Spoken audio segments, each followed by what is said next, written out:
From London, the National Broadcasting Company presents War Telescope, a review of the war week and the forecast of possible developments to come. War Telescope features Elmer Peterson of NBC's London staff, a veteran reporter of the European scene. For his regular Saturday report, we take you now to London. This is Elmer Peterson in London. There are only 10 more shopping days for Christmas presents. Not for you people at home, but for American soldiers stationed here in Britain and other places abroad. 10 more days for the American soldier to select a gift for the Christmas tree at home that he won't have a chance to see this year. So the Christmas shopping rush is on now at American airfields, Army camps, and naval bases outside the United States. Over here in Britain, you can see American soldiers, nurses, and WACs poring over a catalog of gifts available for Christmas delivery. These gifts won't be mailed from Britain. They'll be mailed from stores and shops at home. But there has to be a time limit on this arrangement. That's why we're seeing some strange sights over here now, with American servicemen and women as Christmas conscious in October as they normally would be in early December. You can see a flying fortress gunner concentrating for all he's worth on that Christmas catalog, trying to decide whether to send candy, flowers, perfume, or some novelty to his girlfriend. The day before, that gunner was concentrating on getting a Focke-Wulf fighter plane squarely in the sights of his machine gun. But now he's got a new problem, and an important one. Talk about the indecision of looking over a mail order catalog in the old days. This has got to beat a mile. For the American soldier abroad is going to play Santa Claus himself this year with gifts that include war bonds, among other things.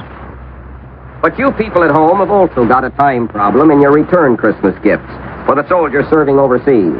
You've got until October 15th, or just 2 weeks. You've also got your own problems in what to send, in deciding what your relatives and friends among these soldiers want and need. You don't want to send something the soldier doesn't need and doesn't want. Above all, you don't want to waste valuable shipping space. So, for the benefit of those of you who do have this problem, we're devoting this program today to the question of Christmas gifts and Christmas mail for the soldiers overseas. At the moment, you're being asked to mail your gifts as quickly as possible, and for good reason. You're all familiar with the problems of Christmas mail at home in normal times. The incredible stacks of mail bags, the weary postman, the rush of distribution. But put that in terms of mail delivery under wartime conditions, and you've got something. In fact, nothing is more impressive over here, nothing more dramatic in its way, than our own Army's wartime postal service. It's a service that performs miracles, no less, in getting your letter or parcel delivered, even if it means sending it around the world and back again. Indeed, there's practically nothing our Army, Navy, and Air Force won't do to see to it that the men serving overseas get their mail. You've got to see that wounded soldier in a hospital to appreciate what it means to him to get a letter from home. You've got to talk to the men waiting their turn at the front line to realize how important it is to them to know that everyone at home is all right. Already here in Britain, preparations are being made to handle this tremendous volume of Christmas mail. Visit an Army-based post office over here, and you're staggered by the normal amount of mail that arrives. Hundreds of soldiers and part-time workers are required to handle this mail, and from now on, there will be no rest for these Army postal workers.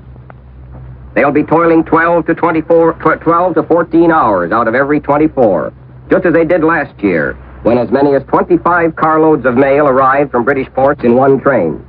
Letters and parcels flow down steel chutes into sorting rooms with all the precision of an assembly line. And each letter and parcel represents a personal contact. A contact that has to be maintained, or it's a vital thing. Watching that Army mail arriving on this side of the ocean, you're caught and held by the thought of all the hopes and prayers, the patient waiting, the welcome reminders that are involved in those mountainous piles of mail bags from home. Now, many of you who are listening now have a share in this mail. And so, to give you a better idea, perhaps, of how important it is for you to do your part correctly, you're going to hear now from one of the men responsible for getting your mail delivered. We have with us here in NBC's London studio today, Lieutenant Colonel Robert Hartigan of 3055 Taylor Avenue, Cincinnati. Colonel Hartigan is the commanding officer of the base post office we've been talking about. He's a former postal inspector in Cincinnati, and he now works under the supervision of Colonel Edgar E. Schroeder of Charleston, West Virginia, who is Chief Postal Officer for the European Theater of Operations. At any rate, Colonel Hartigan knows a lot about Christmas mail, as do most of the men who work with him. His Sergeant Major, his example, Armand Levesque, used to be a postal clerk in Windsor, Vermont. To begin with, Colonel Hartigan, What advice can you offer from the viewpoint of this Christmas mail as it arrives here in Britain? Well, Pete, there's the usual advice about mailing early, wrapping securely in heavy paper, and addressing letters clearly. But here are 2 good tips for parents and wives and sweethearts and friends of soldiers overseas. Take particular care in identifying the unit, giving it as fully as you can. Furthermore, give the soldier's Army serial number. That makes it much easier to trace him in the event he's been moved from one unit or station to another. Well, as I understand it, Colonel Hartigan, a mistake in an APO number can cause a lot of confusion. That's putting it mildly. A mistake like that can see a letter parcel sent to the Pacific instead of across the Atlantic. That's a long ways apart. Can you give us an example of how important it is to address letters and parcels properly? I can give you one out of personal experience, if that's all right. Last August, I applied for a British ration card, and the card was sent to me, addressed to my Army Post Office number. But the sender failed to write in the words U.S. Army. So the British postal clerks naturally assumed I was a British officer and sent the letter overseas. It went to Egypt, then back to the United States, and then back here 5 months later. And all that time, I was only 20 miles away from the point where the ration card was mailed. But I mention this as an example of what can happen and how important it is to be careful. The point is that mistakes are costly in point of time, and our only ambition is to get mail and parcels delivered as fast and efficiently as possible. I understand, Colonel, that there are a lot of mistakes made in addressing V-mail. Can you give us any examples of this? Yes, indeed, and many of them will make you smile. But it's no joke for the soldier who doesn't get the letter. For example, there was a V letter the other day addressed merely to my darling boy far away in Ireland where his grandpa was born. We had another addressed to my darling husband. We've had a newspaper addressed merely to a certain corporal in care of the underground barrage balloon battalion. Some of these mistakes are made, it seems, by people not reading instructions for V-mail, by writing the salutation where the address should be. Here again, you can see how important it is to be careful. You know, I think we've got a certain chance, Colonel, of putting that point over about being careful. But what about delivering mail to a soldier who's been moved about a lot? We do everything humanly possible, Pete, to get that soldier's mail to him. And in most cases, he doesn't have to wait too long. We have files for that purpose to show us the whereabouts of each soldier. Yes, and I wish, Colonel, that everyone could see those files, the amount of work that goes into locating the soldier so that he can get his mail. But there's something else that impressed me, Colonel, in the matter of using the correct address. That's the listings of the Smiths and Johnsons and Millers and Davises and so forth. I gather there is not really much you can do with a letter addressed merely to Private Smith. Well, if his serial number is given, we could still deliver it. And that, I think, Colonel, ought to nail down your point about full address. Now, what about perishable stuff in parcels? The only answer is don't send it. It's a waste of food and shipping space. Believe it or not, one mother sent a dozen fresh fish. Fresh, that is, when they left the United States. Someone else sent overripe tomatoes. All that means trouble for us, and nothing gained for the soldier for whom someone had the best intentions. Speaking of good intentions, Colonel, what would you yourself like for Christmas? Pete, my idea of a Christmas present would be to get enough help for the big Christmas rush. I'll get it because soldiers' mail is important, but I'm going to need a lot of staff this year. I can understand that, Colonel, and from what I've seen, the soldiers don't have to worry about getting their mail, provided it's addressed properly and mailed properly. And now for the question of what to send the men serving overseas. We can't expect to answer this completely, but we'll try. And we're going to start with the opinions of Sergeant Wayne Ogle of Idaville, Indiana, whose family has a real postal tradition. His father, Sergeant Clifford Ogle, has been an RFD postman at home for 20 years, was in the last war, and enlisted in this one again. The Sergeant Ogle we have with us here today enlisted 2.5 years ago at the age of 18. Well, Sergeant, here's that old question. What would you like for Christmas? Why, I'd like some candy, a watch, a pencil set, some fruitcake, some photographs, a pair of brown civilian shoes, some ice cream. Just a minute, Sergeant. That's Colonel Hartigan speaking there, Sergeant. Maybe we'd better start over again. Oh, sorry. Sort of forgot myself. Well, I guess what I'd like as much as anything would be a lot of long letters and some small photographs I can carry around with me. Photographs of things at home, and perhaps some candy. That sounds easy enough. And I take it, Sergeant, that you believe, then, in the importance of mail deliveries these days. Yes, sir. I give it top priority after food and ammunition. And as far as I'm concerned, letters are more important than gifts. After all, there are a lot of things we can get over here. You've got a point there, Sergeant. One that brings us to the third visitor in our studio today, namely Colonel E.M. Barnum of Boston, Massachusetts, who is chief of the Army Exchange Service for this theater. These post exchanges are, as you know, small stores where the servicemen and women can buy a certain amount of candy, cigarettes, razor blades, toilet articles, and the like. And they provide another reason for selecting carefully your Christmas gift for the man overseas or the woman overseas. How about that, Colonel Barnum? That's very true. Our post exchanges provide some 150 basic items for the armed forces. In fact, it should be remembered that the men are pretty well taken care of by their own post exchanges. Not everything they want, or as much as they want, of course. And the soldier serving overseas will always welcome a gift for reasons of sentiment alone, or a gift of something for which, as the sender knows, the soldier has a personal preference. But I think Sardogle makes a good point. From my own observations, there's nothing so welcome as a good newsy letter or small photographs. But whatever is sent, it should be small and compact so that it can be carried around easily. Sounds like very good advice indeed, Colonel Barnum. And what about the facilities being provided by your section to enable the soldier overseas or the nurse or whack overseas to send Christmas gifts back home? We're doing everything we possibly can to facilitate this. We've already mentioned the gift catalog we've distributed for use of the soldiers, and as you can see, that catalog includes everything from candy and perfume to dolls and flowers. We've also arranged for the soldiers to buy war bonds as gifts and have them delivered in a gift envelope before Christmas.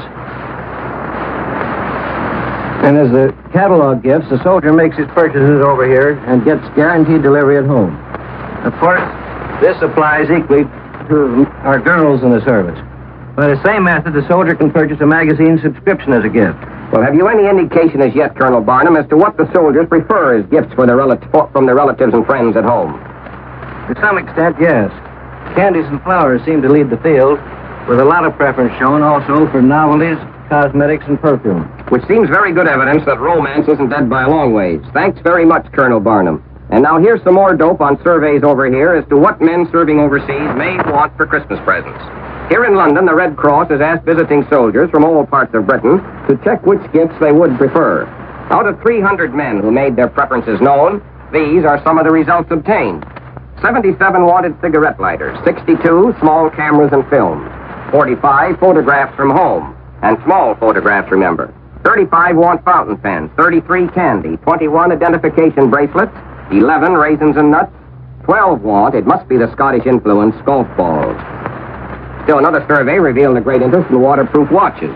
And in all these surveys, you'll find examples of American doughboy humor. I'll take a hair from Hitler's mustache, writes one soldier. And always you'll find the scribbled request for a gift we'd all like. What I want for Christmas, these boys write, is victory. Finally, and indicative of how important Christmas is going to be this year, in the minds and hearts of our fighting men, you'll find this answer. What I want for Christmas is a trip home to see my wife. In words like that, you have full evidence of the great importance of Christmas mail, the importance of proper addresses and prompt delivery. But remember always that shipping space is valuable. Remember this, and Christmas candles will burn a brighter flame toward the day when they can burn freely for everyone, with the war over and done with. This is Elmer Peterson in London saying goodbye on this program until this time next week. Ladies and gentlemen, you've been listening to War Telescope, a weekly report on the war as seen from London by Elmer Peterson, NBC's veteran observer in the British capital. Mr. Peterson is presented each Saturday at this same time over most of these same stations. The program came to you from London and New York. This is the National Broadcasting Company.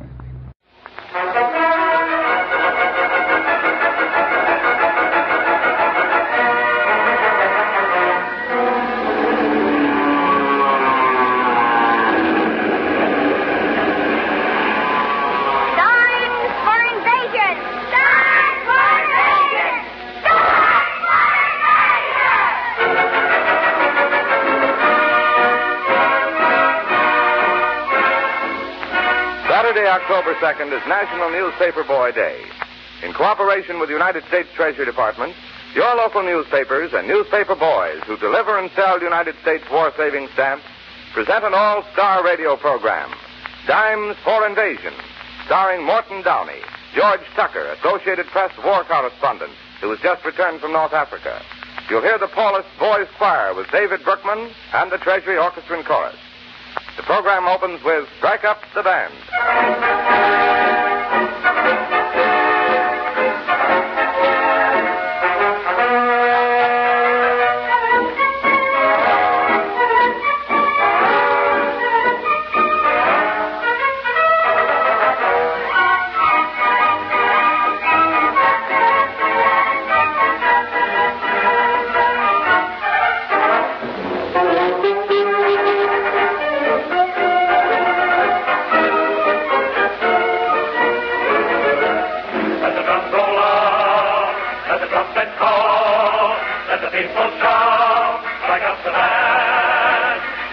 triple three, calling one and all, to the march of spring, strike up the band. There is work to be done, there's a war to be won, Come, you sons of a gun, take your stand. With a flag unfurled for a brave new world, hail the strike of the band. Hail the strike of the band.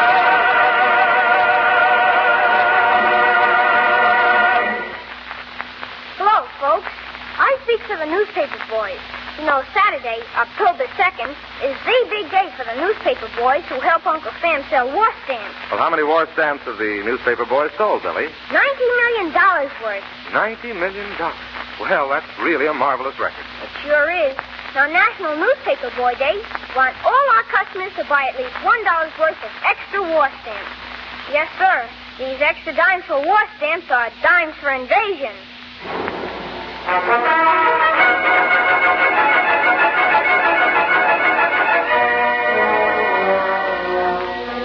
The Newspaper Boys of America present Mr. George Tucker, Associated Press foreign war correspondent, who will tell you one of his thrilling eyewitness stories of his experiences in North Africa. Mr. Tucker will be introduced by Lloyd Stratton, Assistant General Manager and Secretary of the Associated Press. Mr. Stratton. Ladies and gentlemen, of the gallant Associated Press correspondents who have been reporting the war for you in the Mediterranean theater of operations, one has lost his life, 2 are prisoners of the enemy, and 2 have been painfully injured. Of the 2 injured, one, Wes Gallagher, with a steel brace on his back because of a fractured vertebra, is already on his way back to the front. The other, who is pleading to be sent back just as soon as his physician will permit, is George Tucker. He underwent a grave surgical operation in New York only last August 4th as a result of an injury in a plane crack-up in Tunisia. Tucker was for 10 years an Associated Press Broadway columnist. But Tucker wanted to give up the glitter of Broadway to report the danger and action of the battlefield. Tell us, George, why must a correspondent, whose job is reporting rather than shooting, take such risks? Well, Lloyd, in the first place, you've got to see a battle to get the feel of it. You've got to get it in your blood to be able to tell about it. You've got to run the same risks the soldier runs.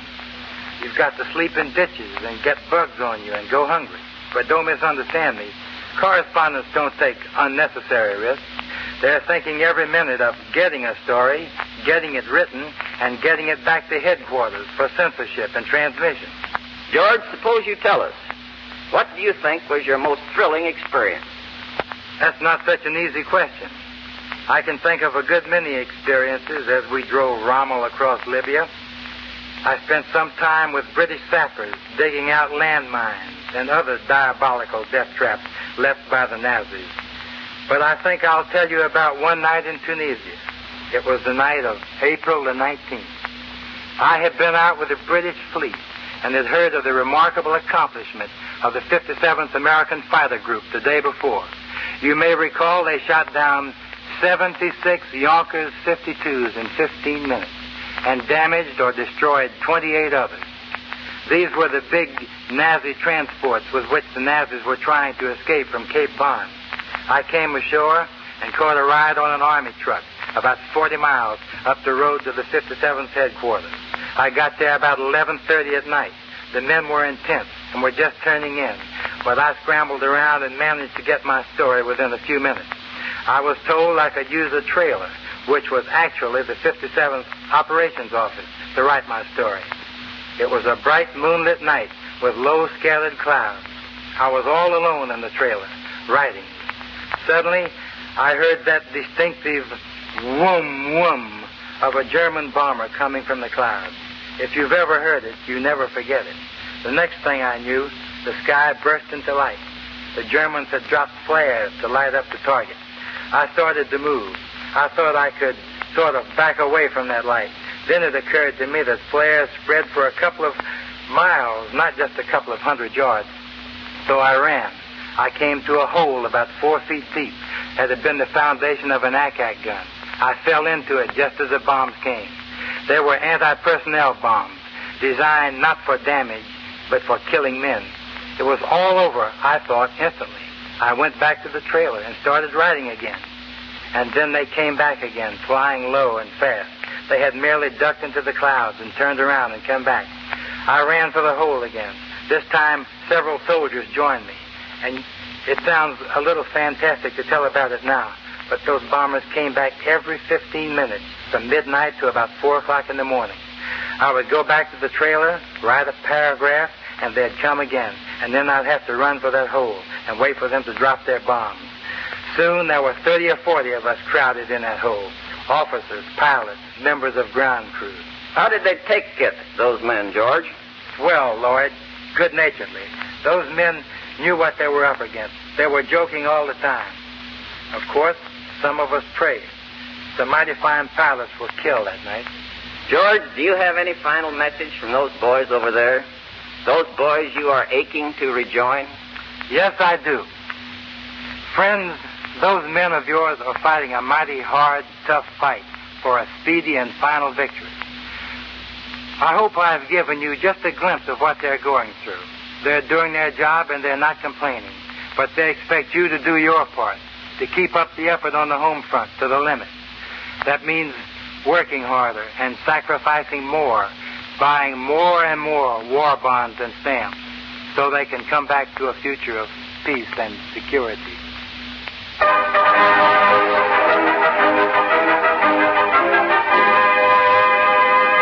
Thank you, George Tucker and Lloyd Stratton of the Associated Press. Now, here is one of America's popular radio song stars, Morton Downey.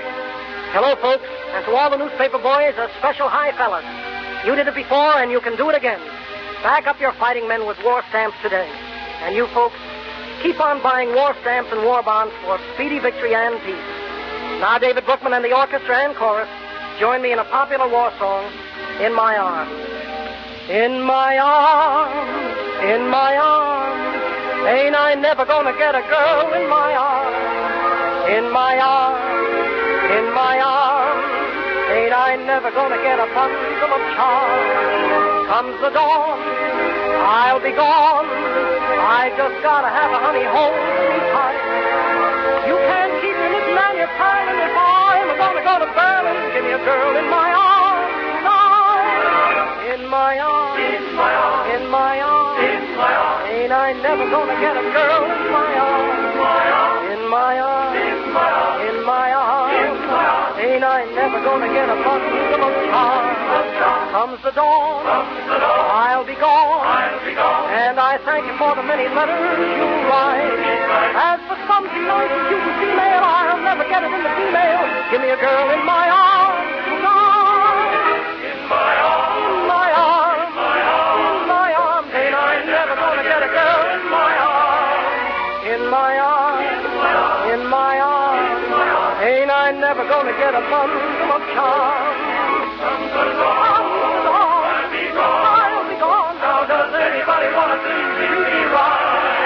You can't keep your shaving cream and lotion if I'm gonna cross the ocean. Give me a girl in my arms tonight. Give me a girl in. Give me a girl in. Give me a girl in. Give me a girl in. Give me a girl in my arms tonight.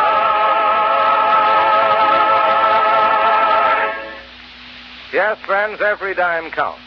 Your dimes for war stamps or dimes for invasion, for victory and peace. This is Larry Elliott speaking for the United States Treasury Department in a salute to your local newspapers and newspaper boys who sell and deliver war stamps.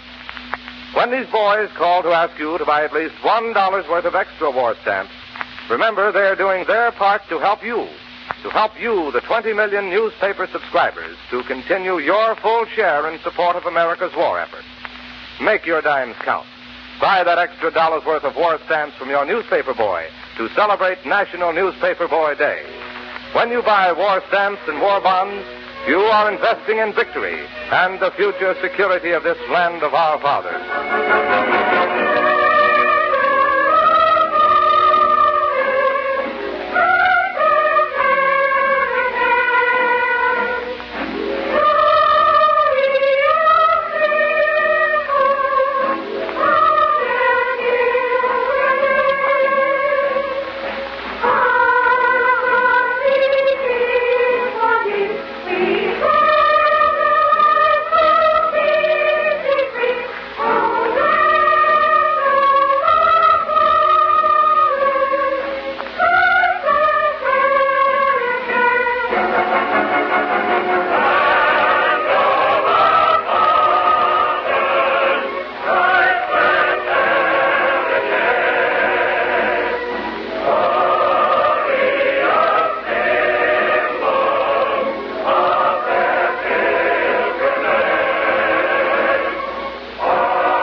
The United States Treasury Department thanks George Tucker and Lloyd Stratton of the Associated Press, Morton Downey, and the Paulist Choir under the direction of Fred Becker.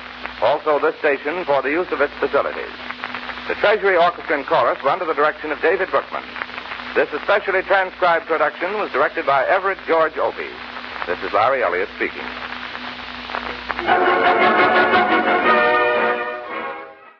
World News Today, brought to you by Continental Radio and Television Corporation, makers of Admiral Radio, America's smart set. By shortwave broadcast, direct from important overseas stations, as well as leading news centers of our own country, CBS correspondents are waiting to bring you a complete report from the world's political and battlefronts. But first, here's Doug Edwards. The Germans have launched a sea and airborne attack today against the Dodecanese island of Kos, which was recently occupied by the British. Allied Fifth Army troops on the Italian mainland have captured Benevento, northeast of Naples, while the British Eighth Army, striking swiftly up the Adriatic side, has lopped off a wide area. The Royal Air Force bombed Munich again last night, and Berlin reports that German troops in South Russia have evacuated the town of Taman on the peninsula directly across the Kerch Strait from the Crimea. For our first news direct from overseas, Admiral Radio takes you now to CBS Algiers. Winston Burdett reporting. All along the Italian front, from Naples across the Apennine Mountains to the Adriatic coast, the Germans are fighting bitter rearguard actions against the Allied advance. The fall of Naples really marked a stage in the battle. Both sides are now regrouping for another major clash. Once again, the vital sector is on our left flank on the coast. But instead of mountains this time, we have a clear plain stretching 25 miles northward, where both we and the Germans can throw in heavy armored forces. French and Patriot troops have all but ousted the Germans from Corsica. French headquarters this afternoon announced that Moroccan sharpshooters have driven the Germans off Tigina Hill, just 4 miles outside of Bastia. Further north, a small party of American Rangers have struck through to the coast. The result is that the Germans now hold a dangerously narrow 30-mile strip north and south of Bastia. They are pulling out in a hurry, both from the port and from the beaches. Behind the military news of the past week, there has been one development that is worth remarking on: the political reorganization that has been taking place in Corsica. The Corsican resistance movement, which opened the fight against the Germans, have recognized the authority of the French Committee of National Liberation in Algiers. The new prefect or governor named by the committee has approved virtually all the popular elections held throughout Corsica when the organized patriot drive against the Germans began. The Corsicans have now set up a new committee, a purification committee it is called, to deal with Corsican officials and others who have collaborated with the enemy. This committee began its work today. All charges must be laid before it by the 1st of next month. It will complete its report by November 10th, and the accused will then stand trial for war crimes. These developments in Corsica are significant because they foreshadow what may one day happen in France itself. The French Commissioner of the Interior, André Philippe, who is responsible for coordinating French resistance movements, told correspondents here yesterday that he expected to see the same sort of process in France when France is liberated. The same preparedness, the same quick popular reaction, and the same general pattern of cooperation between the French National Committee and the people in France who have been organizing to resist the enemy. How strong those people are, we don't know. But they are a force, a political force for the future. A hint of their numbers was given in an official French statement today. It said that since mid-July, 54,000 young Frenchmen have escaped deportation to Germany and have joined the 150,000 who already are hiding out in the French Alps and the Pyrenees. They are going to have a rough winter, but someday they will come back. I return you now to New York. More news in just a moment, but first here's Warren Sweeney with a word from Admiral Radio. A flying fortress formation recently returning from a bombing mission over France was attacked by a swarm of Volker-Wolfs. One fort, an engine knocked out, lurched out of control, leveled off, and began to fall behind. Immediately, 8 enemy planes roared in for the kill. High above, a Thunderbolt pilot saw the action. Over the radio, an Admiral-built radio perhaps, flashed the command, "Follow me, I'm going to help that fort below." 4 American fighter planes peeled off into screaming dives, ripped into the Nazis, scattered and drove them away from their intended victim. The fort was badly hurt. To halt its rapid loss of altitude, every movable object was ruthlessly thrown overboard, even guns and ammunition. During the long journey back, The 4 fighter planes covered their crippled mate like a protective umbrella. Then, as they finally approached the coast of England, radio again came into action, this time with a message to an emergency field clearing a runway for a crash landing, a landing that brought a priceless crew of American boys into safety. Here is another dramatic example of the part radio is playing in this war. Radio equipment now being turned out at top speed at the great Admiral plants. Though in wartime production now, Admiral is already planning for conversion to peacetime duties to the building of the new Admiral, America's Smart Set. Now, here once again is Doug Edwards. Allied planes in Britain have carried out new night and day attacks against Germany and the enemy-occupied continent. For this news and to report on other developments, Admiral Radio takes you to CBS London. Larry Lasser reporting. The young men of the United States 8th Army Air Force went over the top again today. In B-26 Marauder bombers, the Americans roared in low-level formations across the choppy North Sea. Escorted by Poles, Czechs, Belgians, Australians, and Englishmen in Spitfires, all the Americans returned safely after bombing 3 enemy airfields in Holland. 7 German fighters that attempted to interfere were shot down by the Spitfires. The young Americans who fly the big fortresses over Europe are immensely cheered to know that we've opened a second front in the air from the Mediterranean side. Heretofore, every fortress that flew over Germany was coming from only one place, and the Germans knew it. So they were able to concentrate their fighters facing England. Now that southern Germany has been bombed in daylight by American fortresses from Africa, the Germans will have to redistribute their fighter strength. I've just spent a day with the fortress flyers. They didn't go on operations that day. They just sat around, read the papers, and listened to the radio. In the afternoon, they received their pay, and the big poker game started. The fortress boys play poker the way they fly, swashbuckling and deadly. They peeled off pound notes, 5 and 10 at a time, to draw a single card, and they showed little emotion whether they won or lost. I saw very little sign of any mental strain among these young men who take their lives in their hands almost every week. Doctors on the airfield informed me that if an airman is going to crack under the strain, he's likely to show it during his first 5 raids.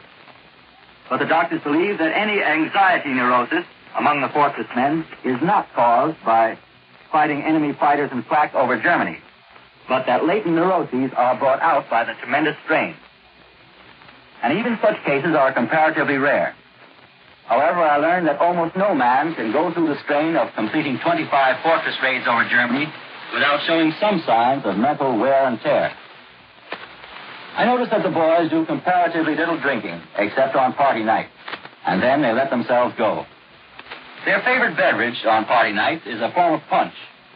For those who may be interested, it's compounded of grapefruit juice, pineapple juice, and plenty of Jamaica rum. For understandable reasons, it's called a flying fortress. We return you now to New York and Doug Edwards. The eastern Mediterranean is back in the news again today. German forces are trying to win back an Italian island in the Dodecanese taken by the British a short time ago. For the latest news on this development, Admiral Radio takes you now to CBS Cairo. James Fleming reporting. Early this Sunday morning, the Germans launched an attack on the Allied-held island of Kos, the Dodecanese. This effort by the enemy to regain control of this strategic Aegean island is described as a sea and airborne assault. The island of Kos is the 3rd largest in the Dodecanese group.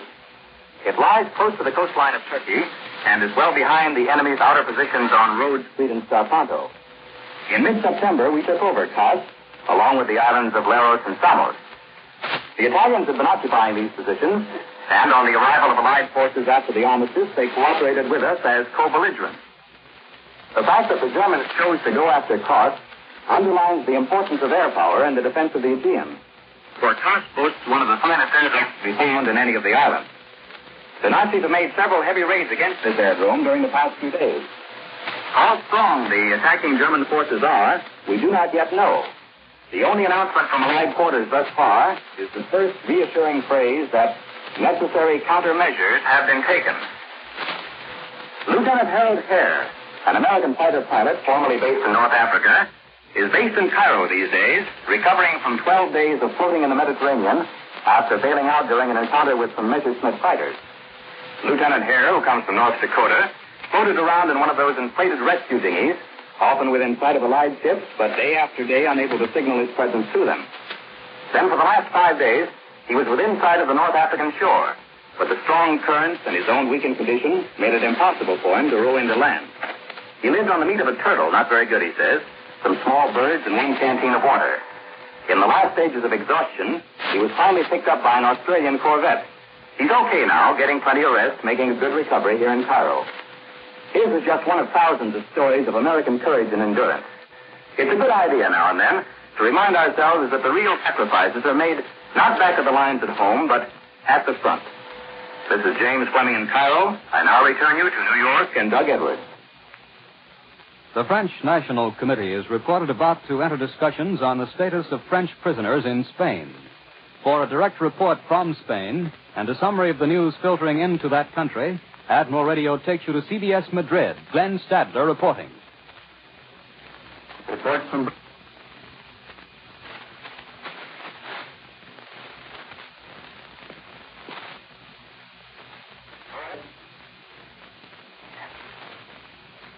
We regret the interruption of our broadcast from Madrid. But now for a summary of the battlefield situation in Italy, here is Columbia's military analyst, Major George Fielding.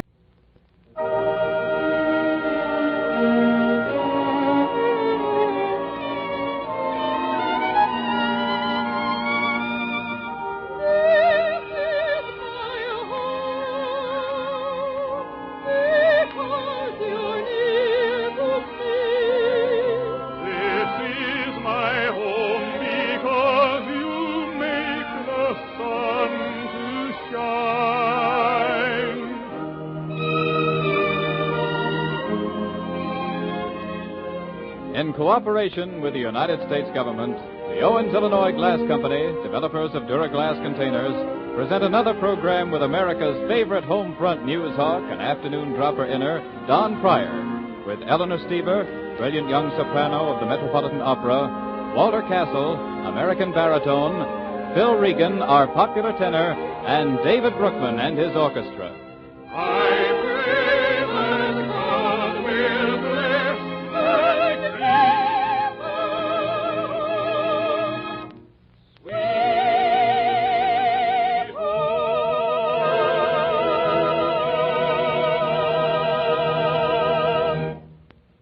Say, have you read any good milk bottles lately? There's more to a bottle than its content these war days. And the chances are your milk bottle on the doorstep was a Duraglass bottle with a message straight from Uncle Sam, reminding you to buy war bonds. The road to victory can't be paved with good intentions. Bonds and more bonds pave the way into the highways of Berlin and Tokyo.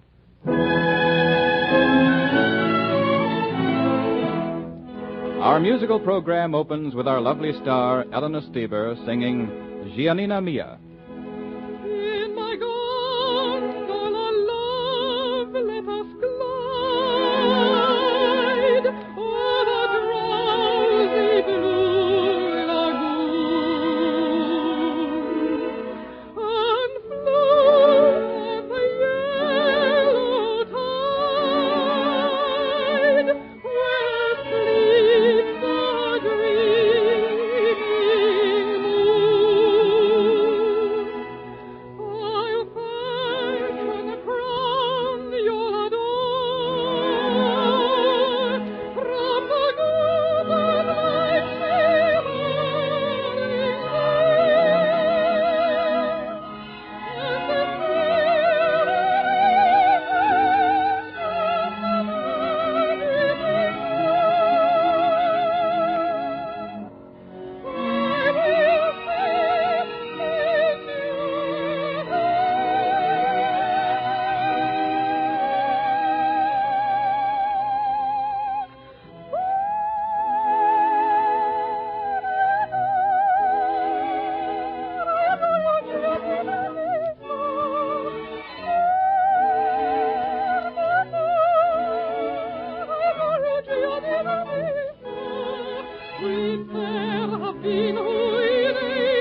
Listen now to Walter Castle as he sings All the Things You Are.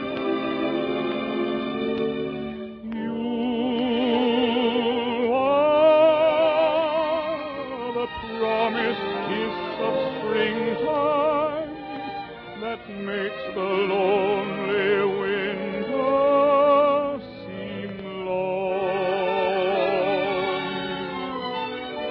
You are the breathless hush of evening that trembles on the brink of a lovely song.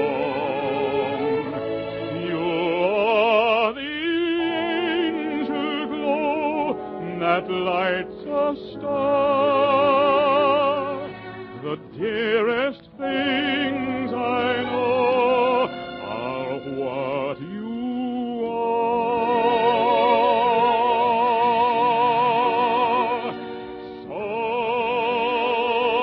Someday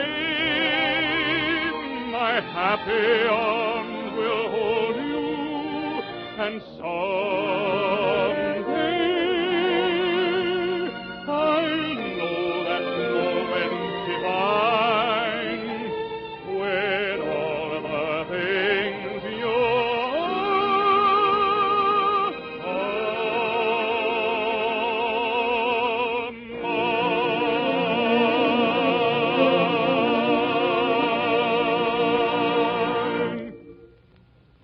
Now, here is our traveling home front reporter, Don Pryor, for the latest news. Thank you, Hugh Conover, and good afternoon. Corsica, the island where Napoleon was born, has been captured. Except for a few isolated remnants along the northern beaches, German resistance has collapsed. Meanwhile, the British Eighth Army has done a little end-running over on the eastern coast of Italy. In a commando-type attack, British troops sailed nearly halfway up the coast and landed at Termoli. The Germans are still retreating in central Italy, and the American Fifth Army has reached Benevento, 32 miles northeast of Naples. That's the situation in Italy as of right now. Over Western Europe, flying fortresses were out this morning, escorted by long-range Thunderbolt fighters in a heavy raid on Frankfurt. That's 91 miles southeast of Kassel, which was the target last night for an attack by heavy bombers of the Royal Air Force. In Russia, Soviet armies are driving the Germans out of their foothold in the Kuban, and apparently the enemy is trying to get away across the Kerch Strait to the Crimea. But up along the Dnieper River, the Nazis seem to be putting up a much stronger defense. In the Pacific, General MacArthur's American and Australian troops have pushed the Japanese into an apparently hopeless position on the Huon Peninsula in northern New Guinea. They've already captured Finschhafen, which was the enemy's last important base in that neighborhood. If you think war is tough for us here in America, there's a little story from Bern, Switzerland this morning, which ought to make you feel pretty fortunate.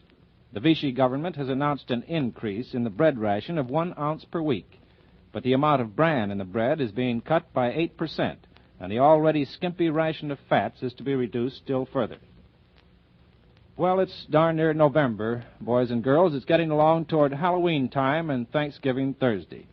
Flapjack and sorghum days down on the farm, maple syrup weather from New England to Ohio, baked bean and brown bread season up in Boston, gingerbread and molasses days down in Tennessee. Yes, as sure as you're alive, it's the good old pumpkin pie, taffy pulling, and popcorn ball season coming on all over America. That's the way it always has been in these United States, and that's the way we intend to keep it. But this year we're going to have to make an extra effort. We're going to have to add another kind of celebrating to our regular harvest holidays. November 1943 is officially Food Fights for Freedom Month. 30 days set aside to celebrate not only producing, conserving, and playing square with food, but also the golden rule of sharing that food with our fighting men, with each other, and with the hungry nations all over the world who need it so desperately.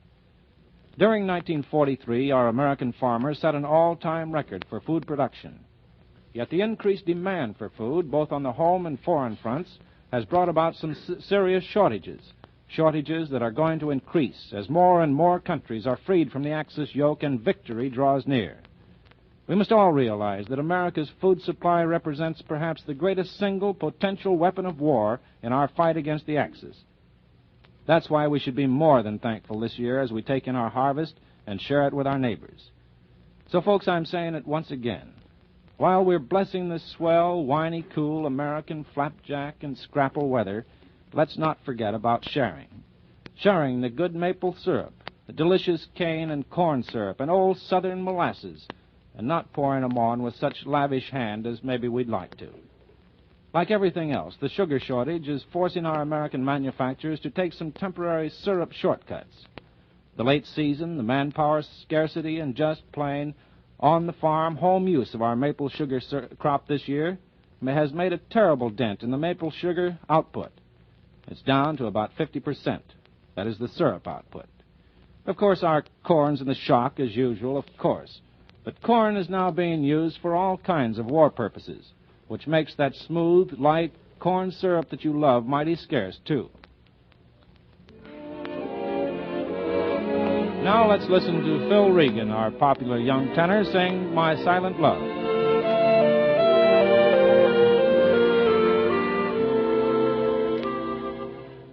I reach for you like I reach for a star, worshiping you from afar, living with my silent love. I'm like a flame dying out in the rain, only the ashes remain, smoldering like my silent love.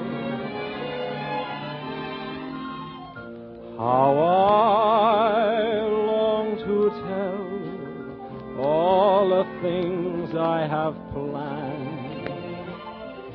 Still, it's wrong to tell. You would not understand. You'll go along, never dreaming I care, loving somebody somewhere, leaving me my silent love.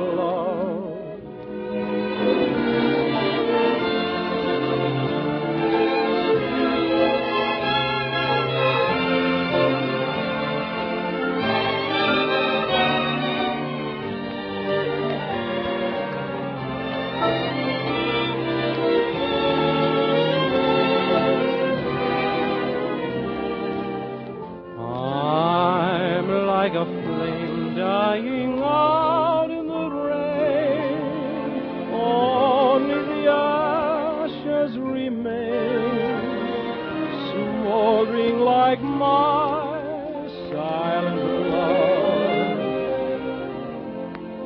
How I long to tell all the things I have planned.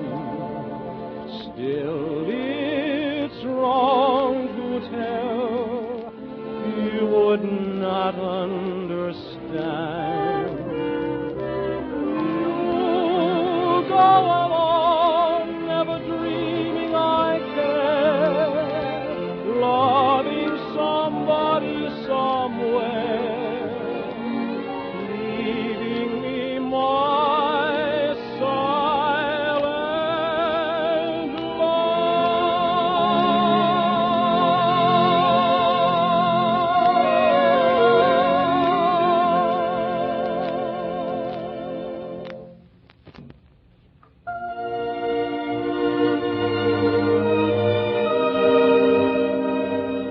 And now, Little Boy Blue, as sung by Eleanor Stever.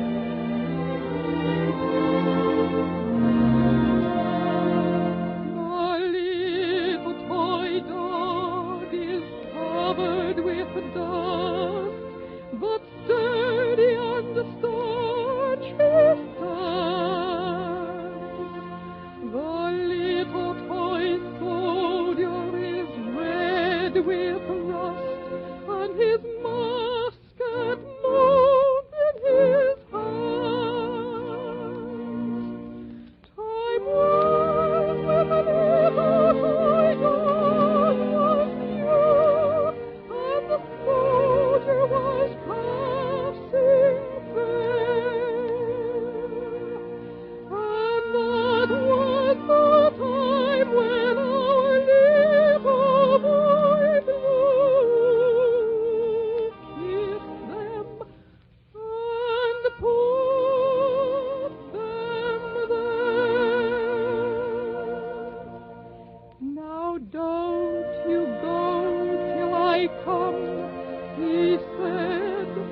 and don't you make any noise.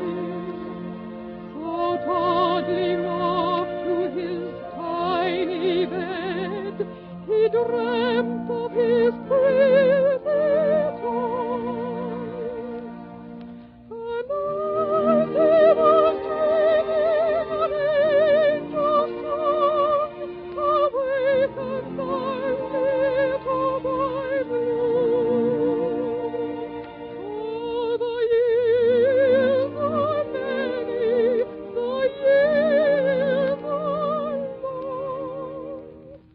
but the little toy friends are true. I faithful to little boy blue they stand, each in the same old place, awaiting the touch of the little hand, the smile of the little face. And they wonder as waiting these long years through, in the dust of that little chair. What has become of our little boy blue since he kissed them and put them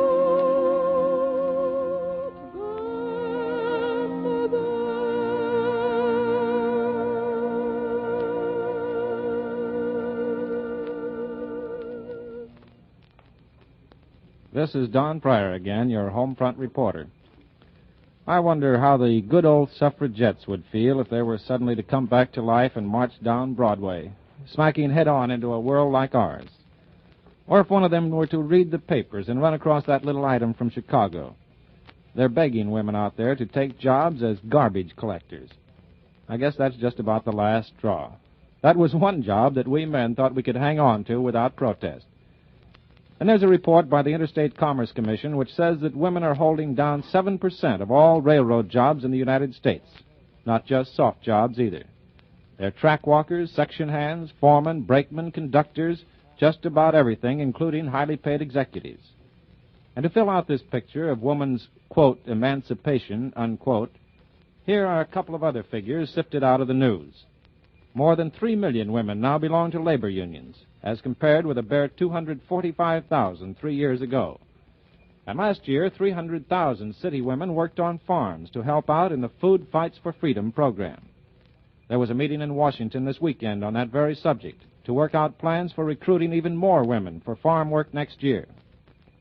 In fact, women are in demand for just about everything these days. The War Manpower Commission issued a report this morning which said that women will be needed more and more in the retail trades, especially in restaurants and laundries. For your guidance, the Commission issued a list of locally needed activities reported by its 120 area directors. And the list runs the whole gamut of jobs in retail and wholesale business, in communication, in transportation. The point is, take your choice, but get into some job now. Now, speaking of vitamins, did your mammy ever tell you about molasses? Did you know, for instance, that good old New Orleans molasses, and honeybee honey too, incidentally, is considered far superior to refined white sugar in food value by your best doctors? It seems that white sugar is a carbohydrate only, with all the vitamins and iron and calcium boiled right out of it. But old-fashioned molasses still has all the natural flavor, the minerals and vitamins and flavor that God's sunshine poured right into the canebrake. It has dextrose, levulose, and sucrose, too. I know those are sort of scientific-sounding syllables, but they've got what it takes to give you the old pep, to get up and get on a frosty October morning. I guess the old folks really had something there with that sulfur and molasses stuff, even if it did taste bad. It's no secret, of course, that dextrose or corn syrup, especially the dark kind, is just what the doctor ordered for our newborn babies because it's easy to digest. It's vitamin and iron rich, and it's definitely more on the beam for babies than any refined white sugar. Here's an interesting little item. Governor Griswold of Nebraska is in the market for hogs. He made a wager with governors of the other 47 states and promised to buy a hog for the governor of any state that beat Nebraska in the third war loan campaign. 27 governors covered his bet, and now he's got to pay off. For a while, it looked as if we would have to buy almost 27 hogs because Nebraska was running way down the bottom of the list. But in a last-minute spurt, the state exceeded its quota by $103 million. Governor Griswold still doesn't know just how many hogs he'll have to buy, but he does know where he's going to get them. He's going to attend an auction sale of prize 4-H Club hogs next Friday in Omaha. To finish our program today, Eleanor Stieber and Walter Castle sing a Victor Herbert favorite, When You're Away.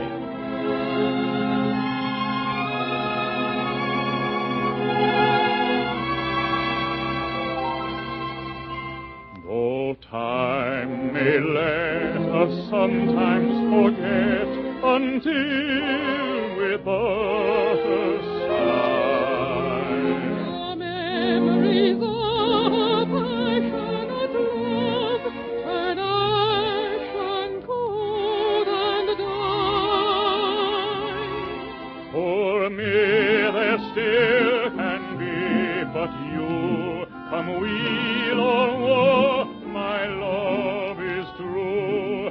Until what give you only you, my heart when you're away. When you're away, dear, how weary the lonesome hour. Sunshine seems gray, dear, the fragrance of lips ever I hear you in seeming, whispering soft love words to me. Hold me again to your heart.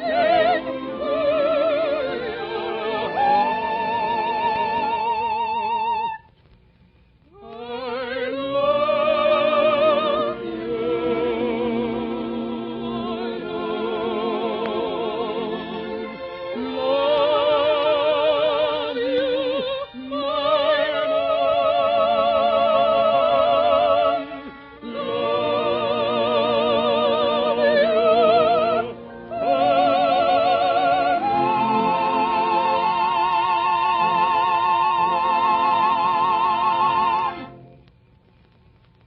Today, when you go by your favorite pharmacy, notice some posters in the store telling you all about Wartime Health Week. This week is a national event celebrated by America's 60,000 pharmacists in the interests of you and me and every citizen, our health and physical fitness. Ask your druggist for your free copy of the 12 Health Rules for Wartime. And while you're there, just look around at the shelves full of clean, sparkling, sanitary Duraglass bottles, especially made to protect the medicines, pharmaceuticals, and household products your druggist keeps on tap for you. That's just another way Owens, Illinois are doing their part to contribute to the health and happiness of wartime America.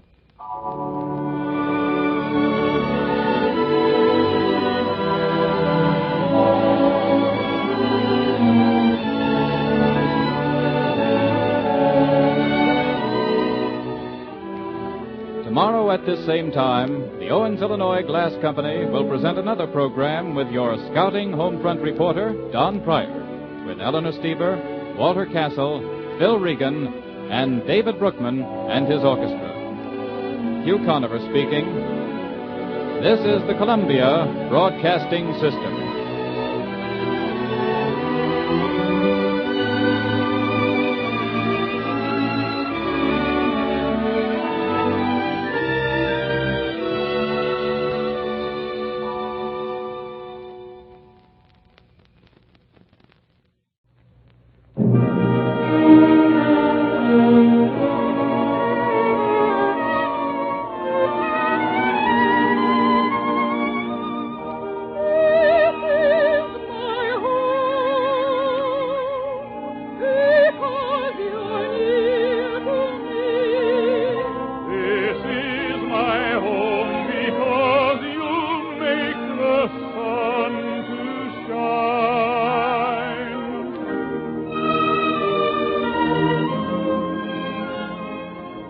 cooperation with the United States government, the Owens, Illinois Glass Company, developers of Duraglass containers, present another program with your home front news expert, Don Pryor. With us, as usual, is Eleanor Steber, brilliant young soprano of the Metropolitan Opera, Walter Castle, American baritone, and the popular tenor Phil Regan, with David Brookman and his famous orchestra to provide the beautiful musical background.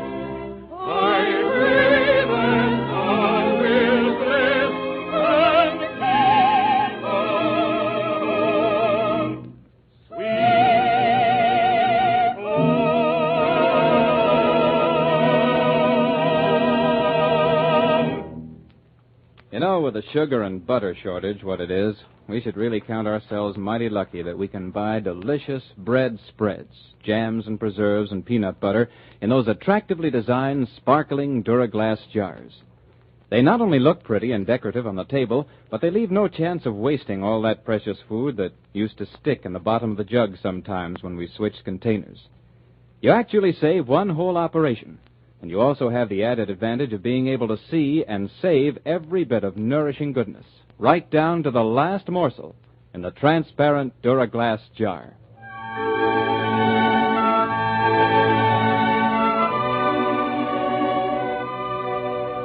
Our star, Eleanor Steber, opens the musical portion of our program with the beautiful Songs My Mother Taught Me.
And now here's Don Pryor, the newsman who has been covering your neck of the woods and mine in person for Home Front Flashes, and who is here to pass those last-minute communiques along to you. Thank you, Hugh Conover, and good afternoon. Here in a thimble is the war situation as it stands right now. The American Fifth Army is only 85 miles from Rome, according to the Algiers radio. And this afternoon, General Eisenhower announced the capture of two of the most important airfields in southern Italy, both of them north of Naples. In eastern Italy, the Eighth Army has beaten off a German counterattack and pushed ahead 10 miles north of Termoli.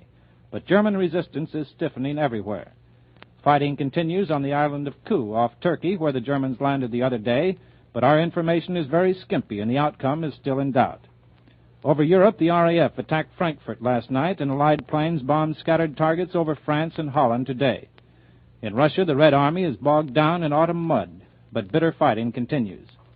And out in the Pacific, the Japanese apparently are evacuating Kolombangara Island in the Solomons and are being mopped up along the north coast of New Guinea. Here at home, Joseph C. Grew, our former ambassador to Japan, told a woman power rally in Newark, New Jersey last night that America's home front war machine is incomplete. and he urged that the nation turn for help to our magnificent reservoir of American womanhood. He said he doubted that in any period of history anywhere has the intelligent, courageous, and trained collaboration of women in the waging of war been more urgently needed than here and now. President Roosevelt will address the nation tonight from 10:30 to 10:35 Eastern Wartime to open the $125 million National War Fund campaign. The campaign will continue until December 7th to raise critically needed funds for 17 national agencies involved in war work and for many local organizations as well. I wonder how many of you have had a chance to see a little movie called What to Do in a Gas Attack. It's a very instructive 15-minute quickie. Hundreds of these films have been presented as a patriotic public service by the Clorox people, producers of household bleaching solution. The picture runs about 15 minutes, not very long. It's packed full of wartime information you really ought to know. Now, don't misunderstand. I'm not predicting that we're going to be caught in a gas attack this week or ever. But if it ever should come, through saboteurs, reprisals, or token bombing, it'll be too late then even to go to the movies to find out what to do to counteract the deadly effects of poison liquid gas. You know, the enemy attacks with gas not to burn munition plants, to destroy battleships, planes, and supplies, but to spread panic, to make civilians run riot, to cripple war production through the insidious medium of fear. That's why preparedness is a safety measure, so there can be no panic. Once you know the simple antidotes for liquid gas contamination, the rest is easy. The remedies are simple. In fact, they are invariably found in every home. Just a bottle of some good, reliable sodium hypochlorite household bleaching solution, some good, strong soap, and some bicarbonate of soda, or just common baking soda. The film takes you step by step from the very first warning of the imaginary attack till you and your family are all scrubbed down, disinfected, degassed, and clean as a whistle again. It tells you from A to Z how you and your household should conduct yourselves safely if such an attack should come, how to avoid any possible fatal or injurious after effects, any blisters or permanent eye, ear, nose, or throat infections from this swift, deadly weapon of war. Be sure to see this film if you can, or suggest it to your air raid warden. The film is available to local OCD units through the various state headquarters of the Office of Civilian Defense. It'll make you feel safe and more secure to know that your old familiar household commodities are standing by right there on your kitchen shelf, ready to protect you come what may. And again, the name of the film is What to Do in a Gas Attack. A little later in this program, we'll have some important news for you direct from Chicago. Our popular tenor, Phil Regan, sings Vincent Heuman's ever-popular More Than You Know. More than you know, more than you know, girl of my heart, I love you so. Lately I find you're on my mind, more than you know. Whether you're right, whether you're wrong, girl of my heart, I'll swing along. You'd need me so, more than you'll ever know. Loving may be all that I do, there's nothing I can do without it. Loving may be all you can give, my darling, I can't live without it. Oh, how I'd sigh, oh, how I'd cry, if you got tired and said goodbye. More than I'd show, more than you'd ever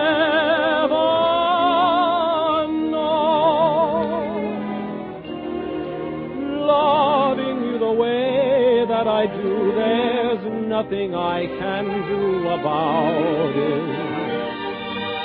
Loving may be all you can give, my darling, I can't live without it.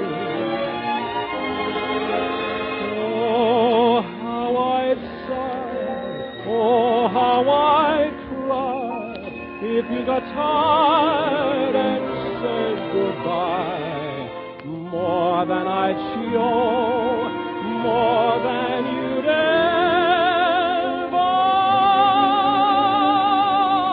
know.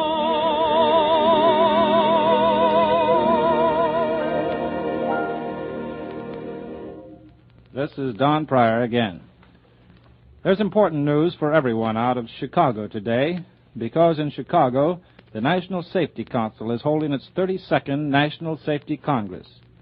Paul Jones, who is Director of Public Information for the Council, is now presiding at a special ceremony. For this ceremony, we take you now to Chicago. With Mr. Jones is Mr. Milton Olander, Personnel Director of the Owens, Illinois Glass Company. I take pleasure in introducing to you now Mr. Jones of the National Safety Council. Mr. Jones. Good afternoon, ladies and gentlemen. When President Roosevelt called upon the National Safety Council 2 years ago to lead a nationwide campaign to prevent wartime accidents, we knew that we could never succeed without the cooperation of America's great industrial organizations. So we immediately sought to enlist the help of industry and safety leaders everywhere. And today I'm happy to say that we are reaping the results of their enthusiastic cooperation. Hundreds of industrial concerns have made wartime records which provide definite proof that accidents can be and are being reduced despite tremendously increased employment and inexperienced workers' accelerated production schedules. One such concern is the Owens, Illinois Glass Company.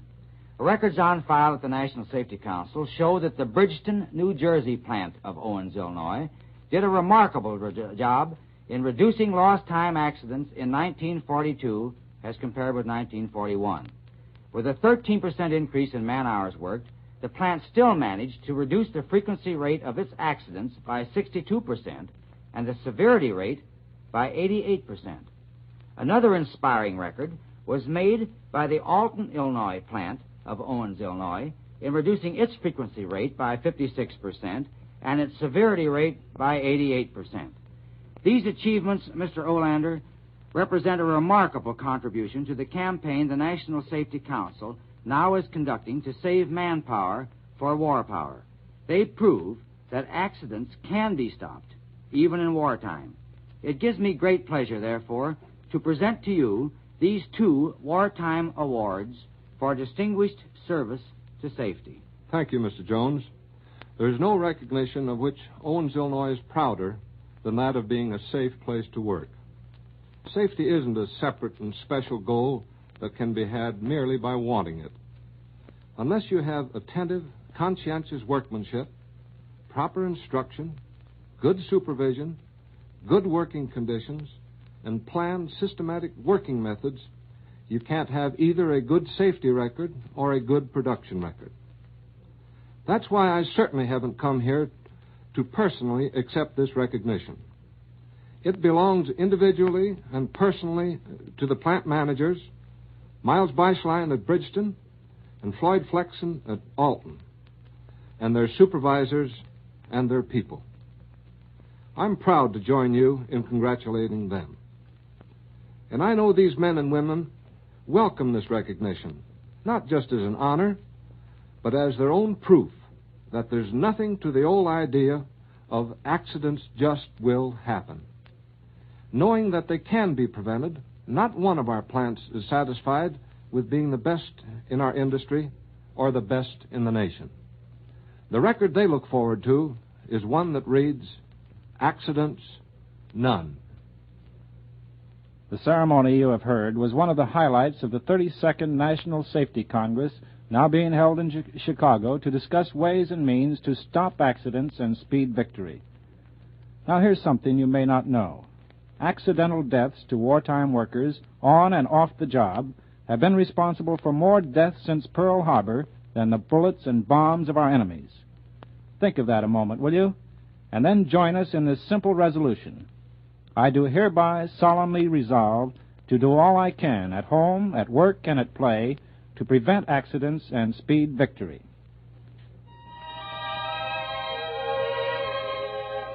Walter Castle, Metropolitan Opera star, comes to the microphone now to sing Without a Song. Without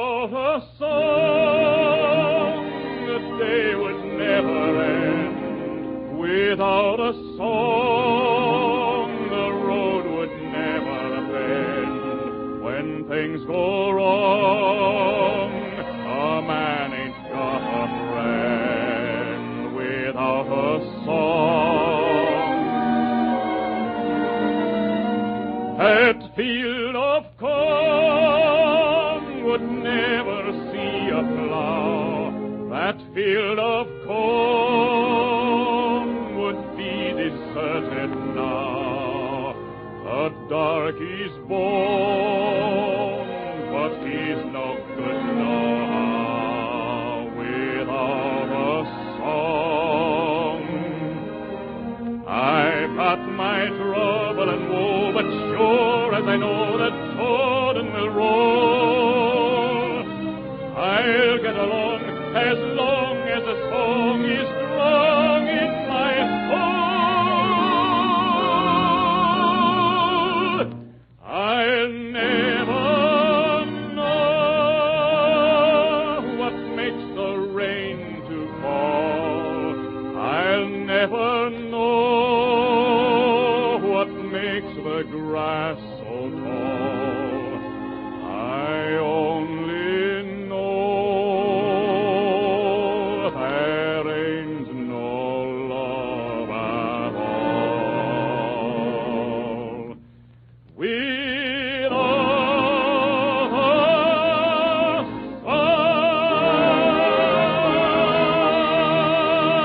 a song.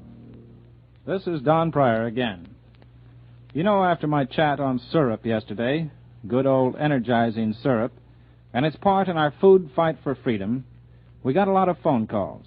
Calls from mothers, sisters, sweethearts, daughters, and even some grandmas saying, why don't you tell the world about those sweet snacks for soldiers for Thanksgiving and Christmas?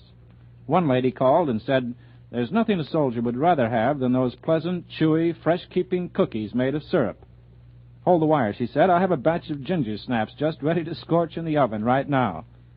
So here goes, folks, another angle on your food fight for freedom in the syrup department. Yes, unless he's a lot different from 7 million others, your boy or sweetheart in the service has a very special hankering for things like homemade brownies and ginger cookies, even sorghum taffy and caramel corn. If he's still in this country, you can't send cookies or candies overseas, you know. Do send a mess of his favorite Christmas cookies to your GI guy. It may mean you have a little less maple or molasses on your waffles, but here's your chance to share and play square in the food program. Ease up on the family syrup bottle and then mix the syrup you save into a mess of crispy concoctions for your buddy in camp. It'll be darn near as welcome as a big hug on Thanksgiving or Christmas and help shorten the miles between you and your boy this coming Christmas Eve. You'll notice I used the word energizing a while ago when I was talking about syrup. Well, you can underline and then add some asterisks after that important little word, because there's nothing in the world that pours energy and resistance into the human body as fast as sugar does. Yesterday's news highlights scientific tests on life raft rations for shipwrecked men on the high seas, and it names candy, pure, hard candy, as the ideal compact food for men cast adrift on starvation rations. Yes, the Army's Quartermaster Corps stated positively that the Army's present K rations were not suitable as a diet for life rafters. An almost straight sugar diet is what they recommended. First, syrup, or sugar, is a carbohydrate which prevents acidosis, as the near-starving burn up their body fats. Second, it is a small, compact ration requiring small space. Third, it keeps well at high temperatures. And finally, pieces of hard candy can be easily divided, thus avoiding quarrels among the survivors. In other words, in emergency, choose the lightest and simplest thing in the whole range of human foods. Let 'em eat candy, says the Army Quartermaster Corps. Give 'em simple sugar, the food that science has proved to be the body's chief motive power. That's why now, instead of meat, biscuits, fruit bars, and cigarettes, the ration consists of sugar or syrup candy with a few sticks of chewing gum and some vitamin pills as side dishes. You see, there's many a reason why our valuable corn and cane syrups, so rich in dextrose, are worth their weight in gold to the winning of this war. So here's my answer to friends who called about syrup snacks for soldiers.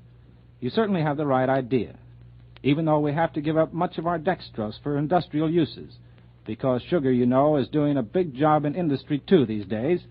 Let's take it out of our own syrup jugs and not deprive our fighting men. As one great doctor said of dextrose, not a throb of our hearts, not a twitch of our muscles, not a flash of our imagination would be possible without this great essential of life.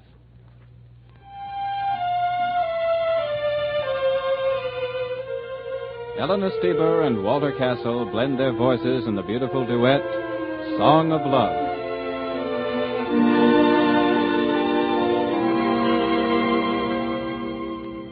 Once on a time, in a kingdom by the sea, lived a young prince sad and lonely. Under a enchantment of magic mystery, to be set free by one only. Weary he waited while years sped along. Came then a midnight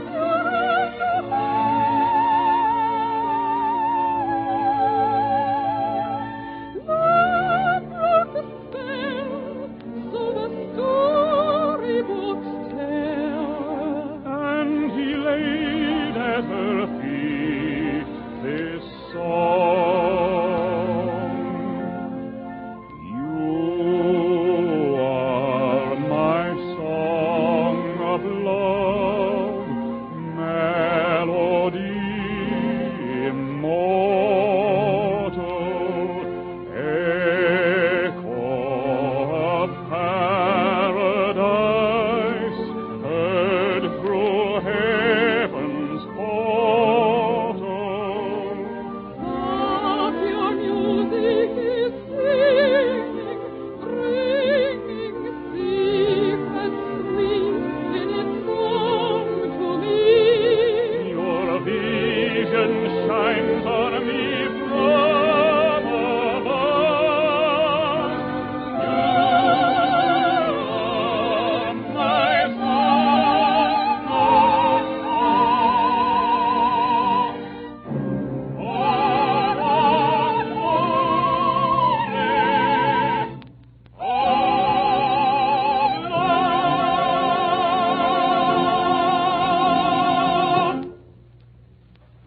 It may be just October to a lot of you folks out there, but don't forget it's Christmas package mailing time for our soldiers overseas. October 15th is the deadline. That leaves you just 10 days to get those looked-for gifts and bundles for buddies wrapped, weighed, measured, labeled, and mailed. Please don't miss the boat. Don't let that boy of yours be the one who sits forlorn and unremembered in his tent or dugout on Christmas through some oversight of yours. Read your post office regulations carefully. They're important. See that every package is shoved safely through the post office window and started on its travels overseas to bring good cheer and comfort to our Yanks on Christmas Eve. Tomorrow at the same time, the Owens, Illinois Glass Company will present another program with your home front scout, Don Pryor, with Eleanor Steber, Walter Castle, Phil Regan, and David Brookman and his orchestra. Hugh Conover speaking. This is the Columbia Broadcasting System.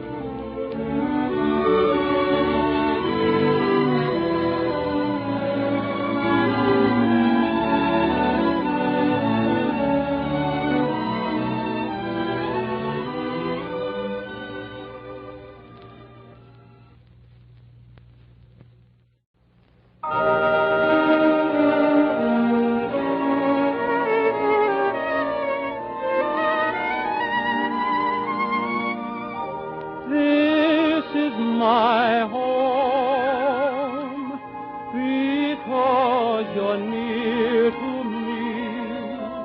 This is my home, because you make the sun to shine.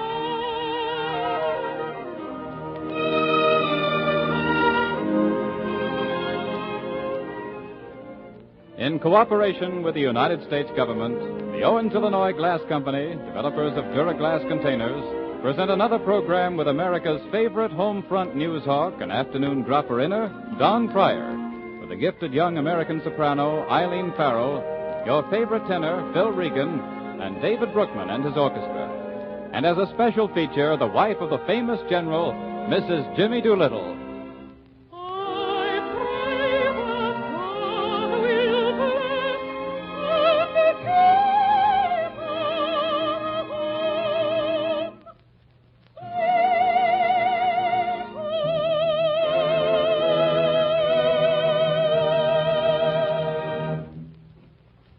Wartime Health Week officially closes Monday, October 11th. Really, it's only the beginning. This nationwide drive to keep Americans fit is an everyday job. Ask your favorite pharmacist today to give you a free folder listing the 12 simple health rules for you and your family. Read them and live by them. And remember, whether you're getting a prescription filled or buying vitamin capsules or medicine, the sparkling, clean, strong Duraglass bottle with its tight, moisture-proof top is yours for health's sake.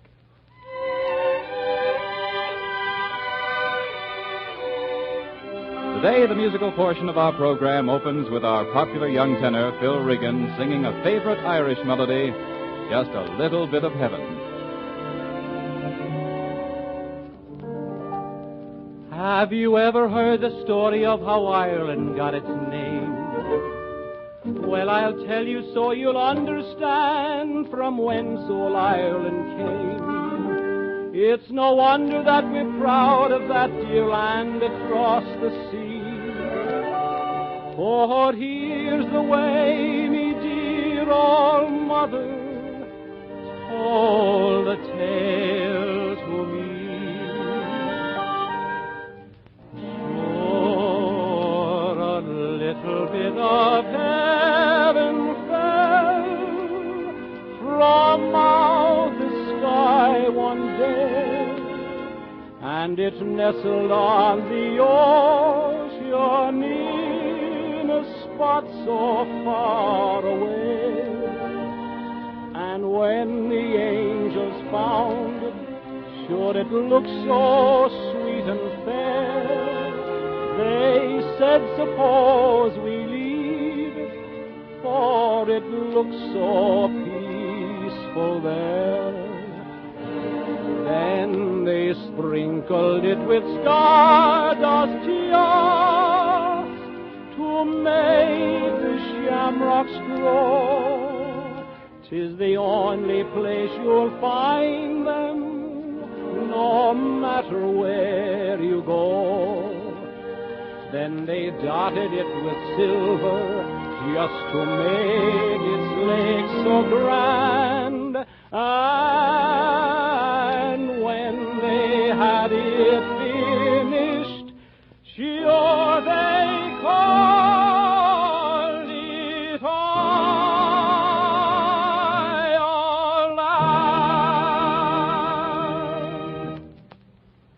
And now here's your home front reporter, Don Pryor, for the last-minute news. Thank you, Hugh Conover, and good afternoon. Now for a quick bird's-eye view of the war. The Red Armies surprised everybody yesterday with a sudden new offensive. They cracked the Nazis' Dnieper line in several places, forcing bridgeheads both north and south of Kiev and down in the Great Dnieper Bend, only 220 miles from the Romanian border. Since then, they have crushed several bitter counterattacks and pushed on to widen these bridgeheads even more. In Italy, the Fifth Army has captured Castle Volturno and Capua and established a solid front 16 miles long on the southern bank of the Volturno River. In eastern Italy, the Eighth Army has beaten down several strong counterattacks and strengthened its positions near Termoli. The scramble is still underway for possession of the islands controlling entrance to the Aegean Sea and to Greece. Last night, RAF bombers attacked Stuttgart, Munich, and Friedrichshafen in southern Germany, and the Luftwaffe retaliated with the heaviest raid on London since 1941. Out in the Pacific, the Japanese have abandoned their principal air base at Vila and are evacuating Kolombangara Island. The Australians have advanced further against Madang on New Guinea. In spite of a War Department order dismissing all personnel, one aircraft warning post near Lancaster, Pennsylvania is still being manned. Peanuts, a little white dog who has kept plane spotters company there ever since the post was organized, refuses to leave. War Department or no War Department. Incidentally, be sure to hang on to those number 3 ration books. The Office of Price Administration says you'll have to have them when you apply for Ration Book 4, which will be distributed through the schoolhouses and other public buildings during the last 10 days of this month. That book will be used to buy processed foods and sugar after October 31st. So when you go down to apply for book number 4, be sure to take along all the number 3 books in your family. The exact time and place will be announced by your local War Price and Rationing Board. Out in Los Angeles, 5-year-old Billy Worrell is a casualty of war. He was right in the midst of a terrific battle with the Japs yesterday, firing from a second-story balcony when he fell. His injuries included cuts, bruises, and a possible skull fracture. Life gets a little confusing now and then. Up in Hartford, Connecticut the other day, a mother hired a maid to take care of her youngster while she went out to do her patriotic duty and volunteered for work in a children's center. Pretty soon she was put to work caring for a so-called problem child. It turned out to be her maid's little boy. If you're one of the many women who are worried these days about just how you're going to iron those things you hang over the shower curtain rod at night, take heart. A new iron is about to come on the market made of porcelain and plastic. So far, the number is limited, but they'll be getting around pretty soon. Beginning today, gas stations will be permitted to operate just as long as their owners please. Petroleum Administrator Ickes has revoked his 1941 order limiting gasoline sales to the period from 7 a.m. until 7 p.m. But he's asked gas station operators to get together and establish local limitations of their own. Yesterday in Philadelphia, a mounted policeman sat quietly on his horse near the curb on downtown Sansom Street. Suddenly, both horse and rider disappeared, and startled pedestrians saw nothing there but a big hole in the pavement. Patrolman Clark Hill and his horse Pal had just dropped into a cellar. They were pulled out 2 hours later with the help of a 30-ton crane, 2 fire trucks, and an ambulance. A little later in this program, you will hear from Mrs. Jimmy Doolittle, who has an important message for all of you.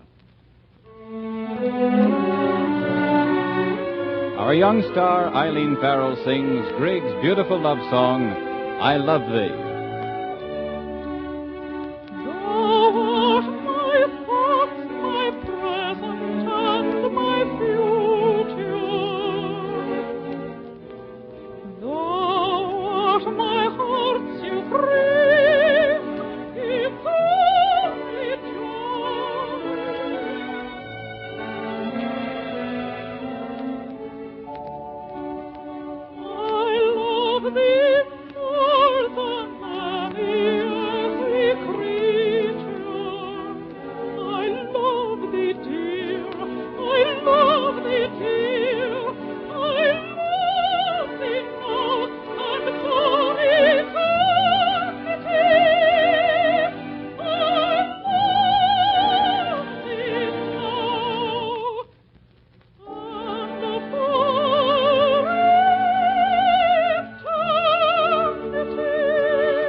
With us today in our studio is the famous wife of General Jimmy Doolittle.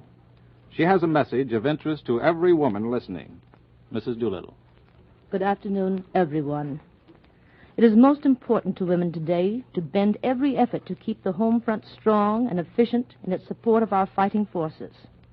Whether it's in producing the materials of war, in our support of rationing, or in our battle to keep down prices. We mustn't get the fatal idea that victory is just around the corner. Nothing could be farther from the truth. We have been advised on high authority that there is nothing to justify the hope of unconditional surrender by the Axis powers in the near future, and that the major battles lie ahead of us, not behind us.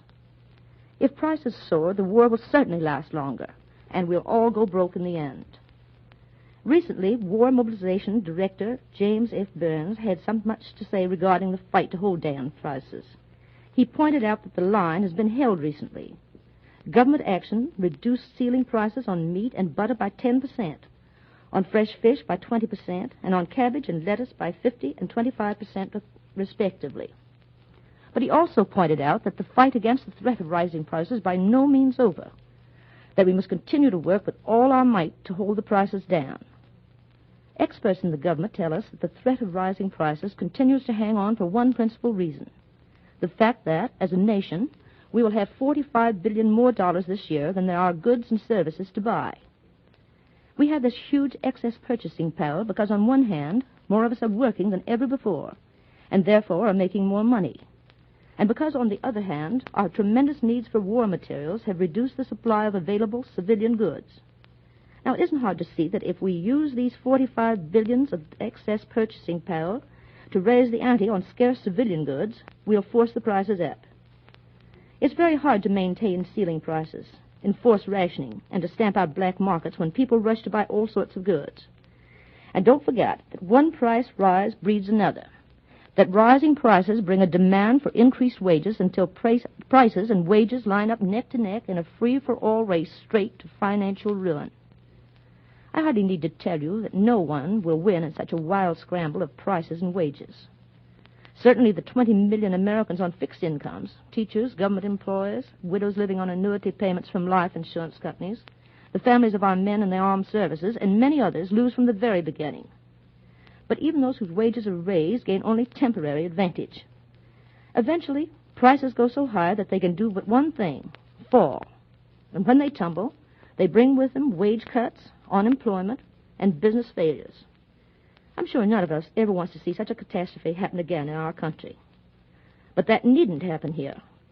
If instead of allowing our excess purchasing power to bid up prices, we put it to work fighting the war, we can speed victory and ensure a sound, prosperous America in peace to come. Our government can't do this alone. We all have to help. How?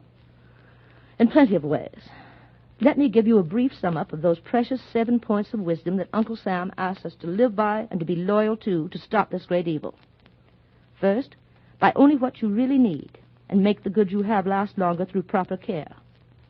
Another way we can help is buying and holding all the war bonds we possibly can afford.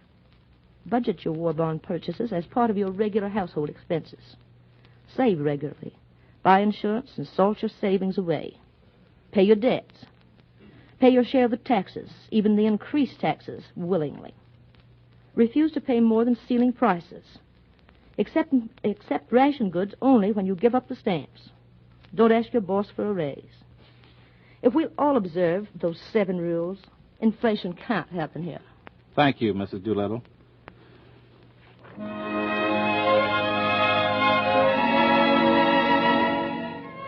Our popular tenor, Phil Regan, sings one of the top tunes of the day, You'll Never Know. You'll never know just how much I love you. You'll never know just how much I care. And if I tried, I still couldn't hide my love for you. You ought to know, for haven't I told you so? A million or more times you went away, and my heart went with you. I speak your name in my every prayer. If there is some other way to prove that I love you, I swear I don't know how. You'll never know if you don't know now.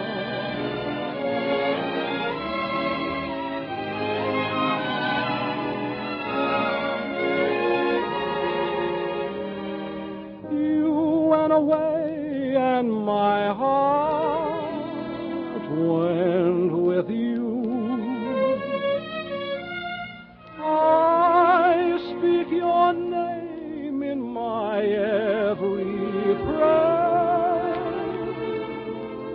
If there is some other way to prove that I love you, I swear I don't know how. You'll never know if you don't know now.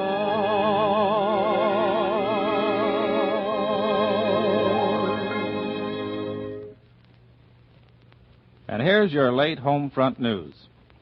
Beginning tonight, the West Coast will be allowed to turn on its lights again, or at least most of them. General DeLoss C. Emmons, commanding general of the Western Defense Command, issued a proclamation just a half hour ago, relaxing dim-out restrictions which have been in effect for a year. The egg and milk shortage may be eased a little before very long. The War Food Administration says it's going to release part of the stores it has on hand for civilian consumption. And there's also a hint that some government-held butter may be released to avert spoilage.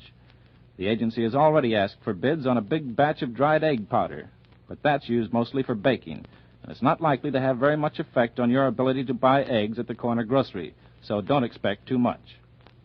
The government's plan to roll back retail prices on 13 winter vegetables is expected to be announced sometime next week.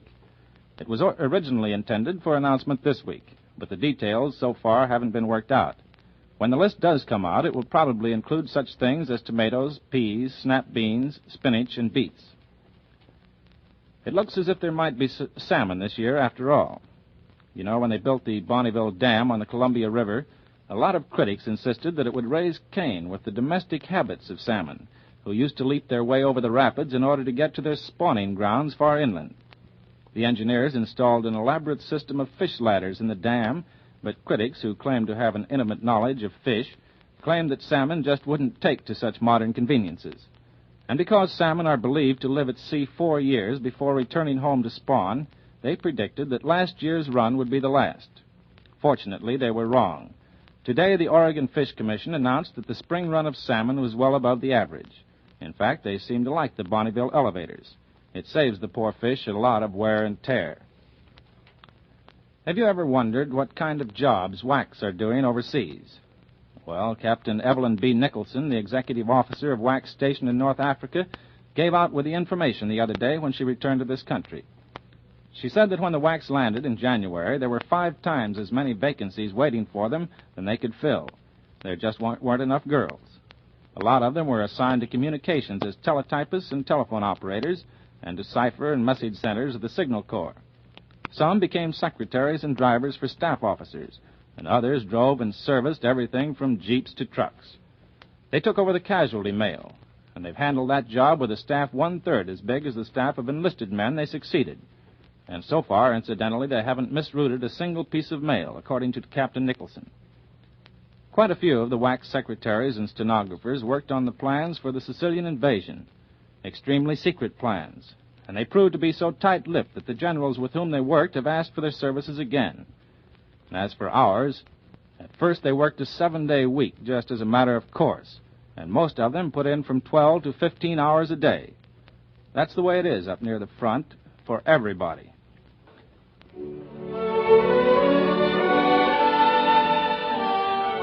Eileen Farrell sings one of your Jerome Kern favorites, The Night Was Made for Love.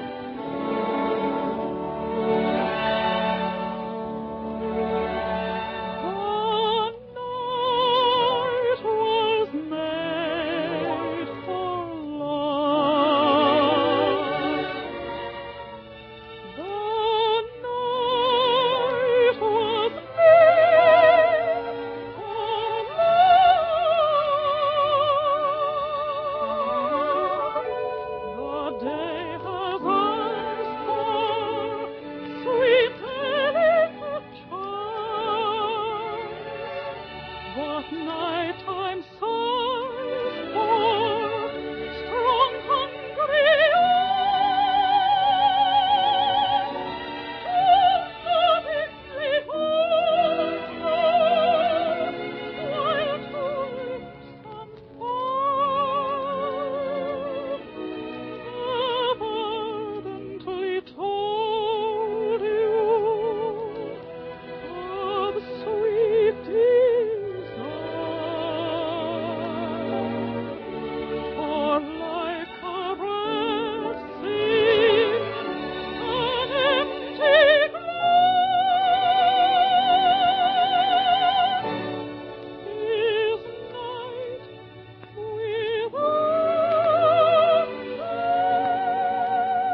school lunch programs need volunteers to prepare food and serve it to youngsters.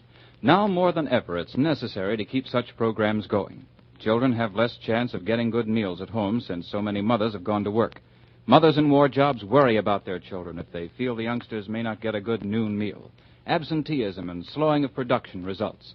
The final success of this new community project depends on your local service organizations, on community public spirit, on you.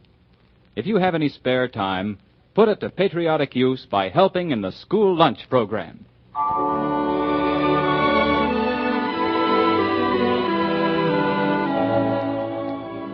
Monday at this same time, the Owens, Illinois Glass Company will present another program with your home front scout, Don Pryor, Eileen Farrell, Bill Regan, and David Brookman and his orchestra. Hugh Conover speaking. This is the Columbia Broadcasting System.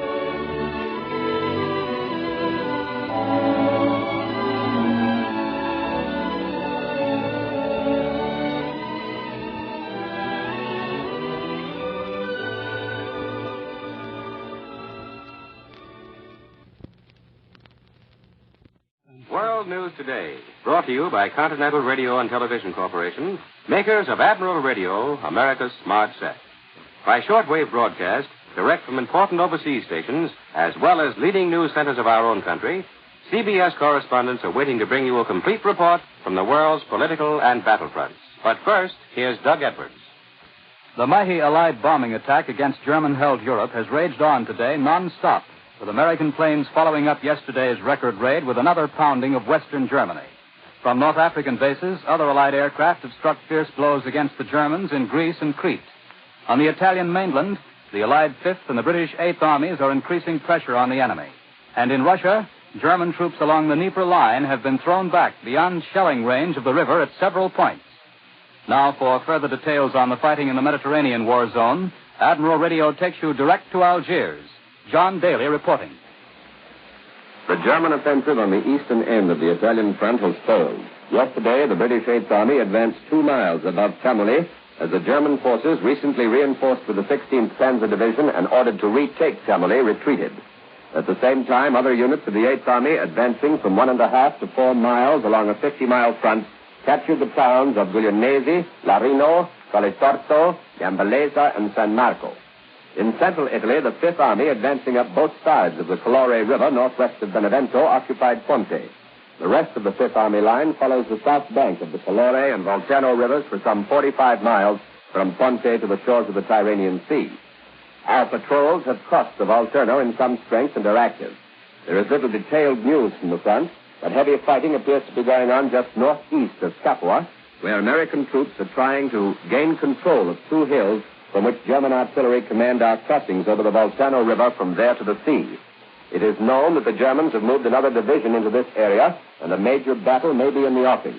But enemy resistance still consists of rearguard action by strong mobile forces equipped with artillery. General Tui Spatz's Northwest African Air Force gave strong support to our ground forces in Italy yesterday, and at the same time struck a crippling blow to the Luftwaffe in Greece and Crete, where the Germans have shown surprising air strength in the last week. Flying fortresses dropped tons of bombs on 4 of the principal airfields in Greece, as liberators performed the same mission over the main German airfield on the island of Crete. Scores of enemy airplanes parked on the fields were destroyed. Runways were torn up, and hangars and fuel and ammunition dumps set on fire. Officially described as highly successful, the raids appear to have caught the Germans by surprise. At only one field, Eloisis Airport outside Athens, did German fighters offer any opposition. 15 attacked the forts there. 5 German fighters were shot down. Besides this bag and the dozens of enemy planes destroyed on the ground, long-distance P-38 Lightnings found a fleet of Stuka dive bombers over the Scarpanto Straits near the island of Rhodes in the eastern Mediterranean. They shot down 15 of them, adding 1 Ju-88 for good measure. Our losses for the whole day's operation were just 1 fighter which went down over the battle area in Italy. A supplement to the air communique released just a short while ago tells of 3 additional successful raids by liberators yesterday. The targets were airfields. 2 of them, Maritza and Scalato, are on the island of Rhodes. The other was the Heraklion airfield on Crete. All of our bombers returned safely to their bases from these raids. They met no fighter opposition, and the bombing is described as very successful. This is John Daly at Allied Force Headquarters in North Africa, returning you to CBS in New York. More news in just a moment. But first, here's Warren Sweeney with a word from Admiral Radio. Somewhere in England today, there are 8 American boys to whom radio, equipment like that now being built by Admiral, has acquired a new meaning. Here's how it happened. For 150 miles, on the way back from a bombing run over Saint-Nazaire, the crew of a battered flying fortress fought to keep their ship aloft. Guns, ammunition, even parachutes were tossed overboard to lighten the load. But still the fort sank lower and lower. Realizing they couldn't make it, the crew gathered in the radio room and braced themselves for a plunge into the sea. With a shattering crash, they struck. Water gushed in through the ball turret, and the crew quickly climbed out over the wings into their 2 life rafts. No sooner had they pushed off when one of the men, much to the astonishment of the others, suddenly dived overboard. Bobbing in the water like a cork next to the sinking plane was their portable radio, the only means of bringing help. No one can tell, of course, who built that particular radio, but Admiral would like to believe that it came from an Admiral assembly line. All night long, the boys took turns in sending out an SOS, and by the following afternoon, they were back safe in England. Yes, radio is playing many dramatic roles in this war, roles in which Admiral-built equipment is being featured on many fronts. Putting electronic weapons of offense and defense into the hands of our fighting men is the wartime duty of your peacetime Admiral, America's smart set. Now, here once again is Doug Edwards. Admiral Radio takes you now to CBS London. Larry LeSueur reporting. Londoners on their Sunday stroll through Hyde Park and Kensington Gardens today watched the flying fortresses gather in formation high overhead. The heavy U.S. bombers were on their way to Germany for the 3rd day running. No details of today's raid are yet in.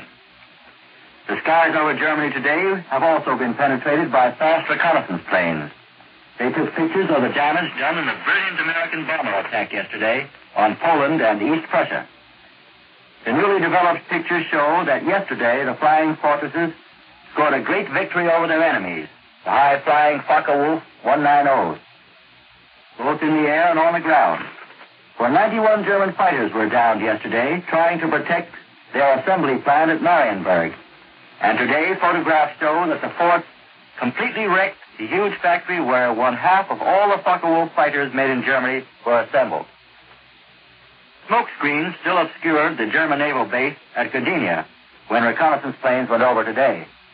But through the veil of smoke, it could be seen that yesterday's attack damaged a German liner and set 3 other ships afire. On the British home front, the chief subject of debate this week has been the question whether Britain should keep its people regimented after the war in order to aid economic recovery. Just in case some persons may think regimentation or labor mobilization, as it's called here, has not been as serious in Britain as it has been in the totalitarian states, some figures were released today. They show that the Ministry of Labor has prosecuted no less than 12,000 persons who refused to go to work where they were sent. In most cases, the magistrates imposed fines on these sturdy individualists, but at least 1,000 men were sent to prison. 128 women also went there. There has been talk that women who refuse to work be examined by psychologists. But one English magistrate said today that these were only good-time girls anyway, and to put psychologists onto them was not only unnecessary, but a lot of rubbish. And now back to New York and Doug Edwards. Allied planes continue to attack German airfields in the Balkans. For the latest developments in the Middle East, Admiral Radio takes you to CBS Cairo. James Fleming reporting. There are ships that inspire a lasting affection among the people for whom they sail. Such a craft was the Queen Olga, a Greek destroyer with a memorable war record. She sailed for 72,000 miles since the fall of Greece, continuing the fight against the Nazi spoilers of her homeland. Last January, in company with 5 British destroyers, she helped destroy 13 enemy vessels. And at many other crucial moments in the Mediterranean, the Queen Olga pitched in to bombard enemy ammunition dumps, supply columns, and batteries. Today in Cairo, Alexandria, and in Greece, there's a great sadness. For the Queen Olga is no more. The mascot of the valiant Greek Navy, the good luck ship as she was called, has been sunk by enemy action. Her captain was killed by the spray of machine gun bullets that covered the bridge of his vessel. He and his crew members who died with him have been buried at sea. Buried in the Greek waters they fought to defend. But the war in the eastern Mediterranean goes on. Last night, Allied bombers went after enemy shipping in the vicinity of Kos Island in the Dodecanese. A medium-sized cargo ship was hit and left smoking, and an escort vessel was successfully attacked. No Allied aircraft is missing from these operations. Broadcasting from Cairo this week to his countrymen in Yugoslavia, young King Peter, who now makes his headquarters here, urged the dissident groups within his homeland to refrain from internal struggle, and said that he was saddened by an insufficient harmony among Yugoslavs both within his country and abroad. But whatever their parochial differences, the Yugoslav patriot fighters continue to offer large-scale resistance to the Germans in the Balkans. Reports reaching Cairo, supplemented by the broadcasts of the Free Yugoslav radio from Tiflis in Russia, tell of intense fighting all along the Adriatic coastline. Important railway lines between Austria and Italy, now more than ever important to the Germans, have nearly all been cut. The Nazi forces on the Istrian Peninsula, that's the piece of land jutting out from Trieste and Fiume, are now isolated as a result of this guerrilla resistance. The Nazi method of fighting back is to send daily 6-bomber sorties against defenseless villages. Unable to meet the Yugoslav soldiers, they take their reprisals against the civilian population. This is James Fleming in Cairo. I return you now to New York and Doug Edwards. And now for news on the home front, Admiral Radio takes you to CBS Washington. Robert Lewis reporting. The suggestion is being made here today that a joint House-Senate committee be established to keep Congress in touch with the administration's post-war plans. Unless some sort of a middleman group is set up, Representative Dirksen says, the end of the war will come and will be called upon to wrestle with international plans and policies about which we know little or nothing. Congress this coming week also will have several other highly controversial subjects up for debate. The bipartisan attack against the administration's tax proposals is expected to continue, but no major opposition is expected on a bill calling for increased allowances for the families of fathers in the armed services. And last night, Torpedo Squadron 8, which put up such a gallant fight during the Battle of Midway, came back in the news. The Navy Department announced that this already famous aerial squadron had received a second Presidential Unit citation for its outstanding performance in another theater of operations. The award was given to Torpedo 8 as a part of the 1st Division of the United States Marines Reinforced. They were cited for their outstanding gallantry and determination in pressing home the invasion of Guadalcanal, which started last year on August 7th. Torpedo 8, previous to that time, had won its first citation for its action in the Battle of Midway. In that action, all 15 planes of the group, which were operating from the carrier Hornet, were lost. Only one man of that group survived, Ensign, now Lieutenant George Gay, of the United States Navy Reserve, Houston, Texas. Torpedo 8 thus becomes the first command in the United States Navy to receive 2 presidential citations. And in announcing this most unusual recognition, the Navy also revealed that a new group has been commissioned which will carry on the famous name of the 8th. Here at our CBS microphone is a member of that first group. He was that sole survivor of the attack at Midway. And Lieutenant George Gay, what would you like to say to the new Torpedo Squadron 8? What I'd like to tell them most is that the old bunch of the original squadron would welcome the opportunity that the new ones are going to get. We were fighting a defensive war at Midway, and the group that operated on Guadalcanal, while supporting the landing operations, also were dealing primarily with the question of keeping the Japs from coming back. To the new 8th, then, they'll probably get that chance that we would have welcomed, a chance to go on the offensive and carry the fight to the Japs. That is when the fight will really begin. Well, in other words, Lieutenant Gay, that's when Squadron 8 will be able to carry out its motto and attack. That's right. And that's what we did when we saw the Japs at Midway. What happened to you after you were fished out of the water following that attack? Well, I came back to Hawaii and was in the hospital for a while, just long enough to miss the group that went to Guadalcanal. That group, incidentally, was really part of the original squadron.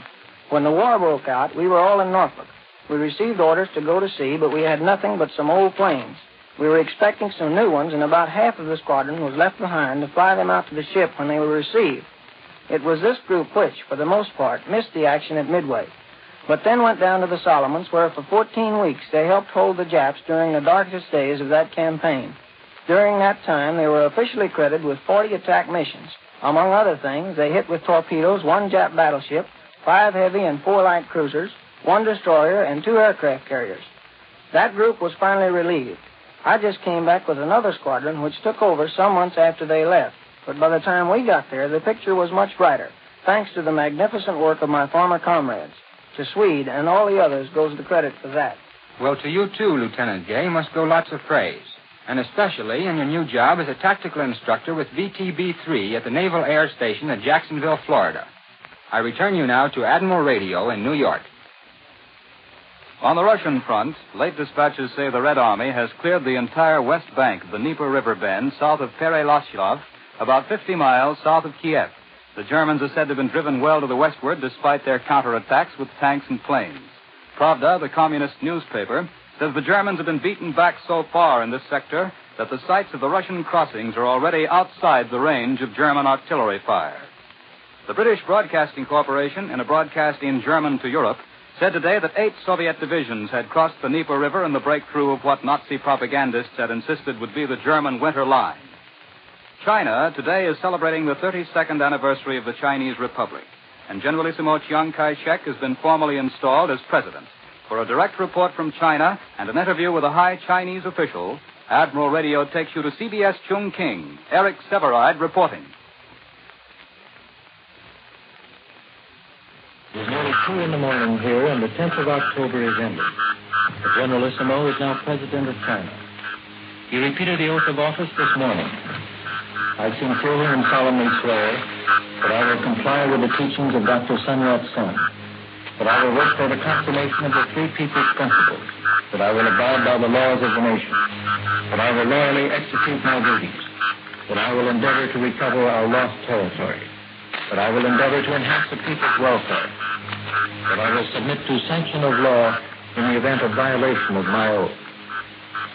I want you to hear now from one of the able and modern leaders of the young government which rules this ancient land. He is Dr. T.F. Chung, Director of Political Affairs for the Executive Yuan. Dr. Chung. This day, the 10th of October, means a great deal to us. On that day in 1911, the Chinese Revolution began the campaign against the Manchus, who had ruled over China for 2 centuries and a half. The rule of the Manchus was silent rule. It was also reactionary rule. It was an obstacle to China's progress and modernization. Therefore, the revolution of 1911 stands in the eyes of the Chinese people for national freedom and national progress. This year, the 10th of October, has special significance. Today, Generalissimo Chiang Kai-shek formally assumes the presidency of the Republic.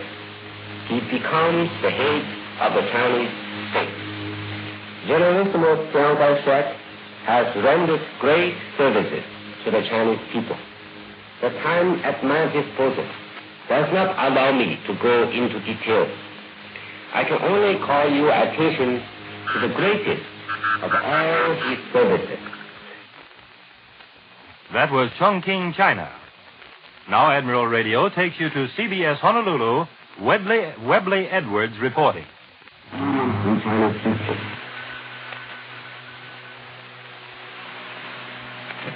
The weight of the offensive action against the Japanese has definitely shifted from the south and southwest to the central Pacific. This is pointed out by the quick strikes in force against Marcus Island, Tooele and the Gilberts, and last Friday's strong attack on Wake Island by carrier aircraft and ship bombardment. While no further details have been released since last Friday's terse communique by Admiral Chester Nimitz, you get the impression here today at Pearl Harbor that Rear Admiral Alfred E. Montgomery's task force gave Wake a severe plastering, and that the Wake offensive was much more than a routine raid. The full story, when Admiral Montgomery's fighting ships get back to their base, will make good listening. Marcus, Wake, and Tooele are, or were, 3 strong points in the Japs' outer circle in the north central, and south central Pacific. They form the outer guard of the Caroline and Marshall Islands, and in the case of Marcus, of Japan itself. They have been the eyes of the Jap defenses in that it was possible for the Japs to send out patrols, both by air and sea, that covered a substantial portion of the area through which the Pacific Fleet might strike. The most important immediate objective of American forces in the Pacific is still the Caroline and Marshall Islands. The Wake attack, by its strength and powerful strike so near to Japan's inner defense bases, discloses the Pacific Fleet's knowledge of its own strength and its desire to come to grips, the sooner the better, with the Japanese fleet. This is Webley Edwards in Honolulu. I return you now to New York.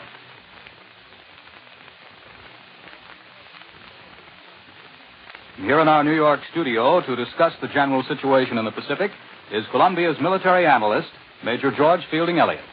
With the withdrawal of the Japanese from Columbangara and Vela Lavella Islands, and their apparent abandonment of Santa Isabel as well, the American hold on the Central Solomons is virtually complete. All our effort in those islands can now be concentrated on the Japanese positions on Bougainville, the last important island standing between our present bases and the main Japanese base at Rabaul, New Britain.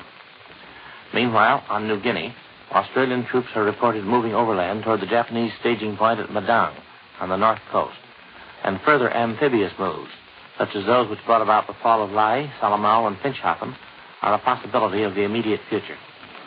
The advantage to be gained here is apparent from the nature of the Japanese position on New Britain.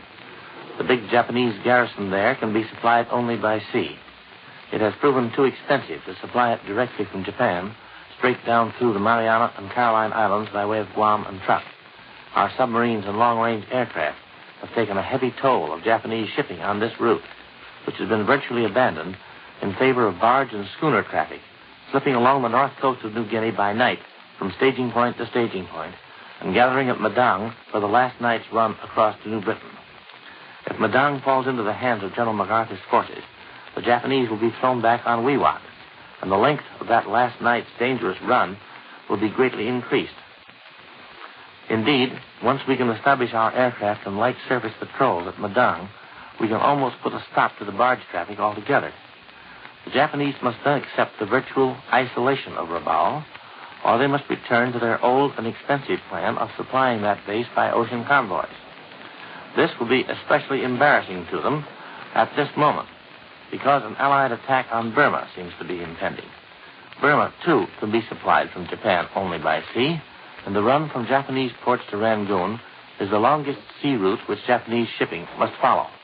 Thus again we're reminded we are fighting a global war, and that each move we make affects every other.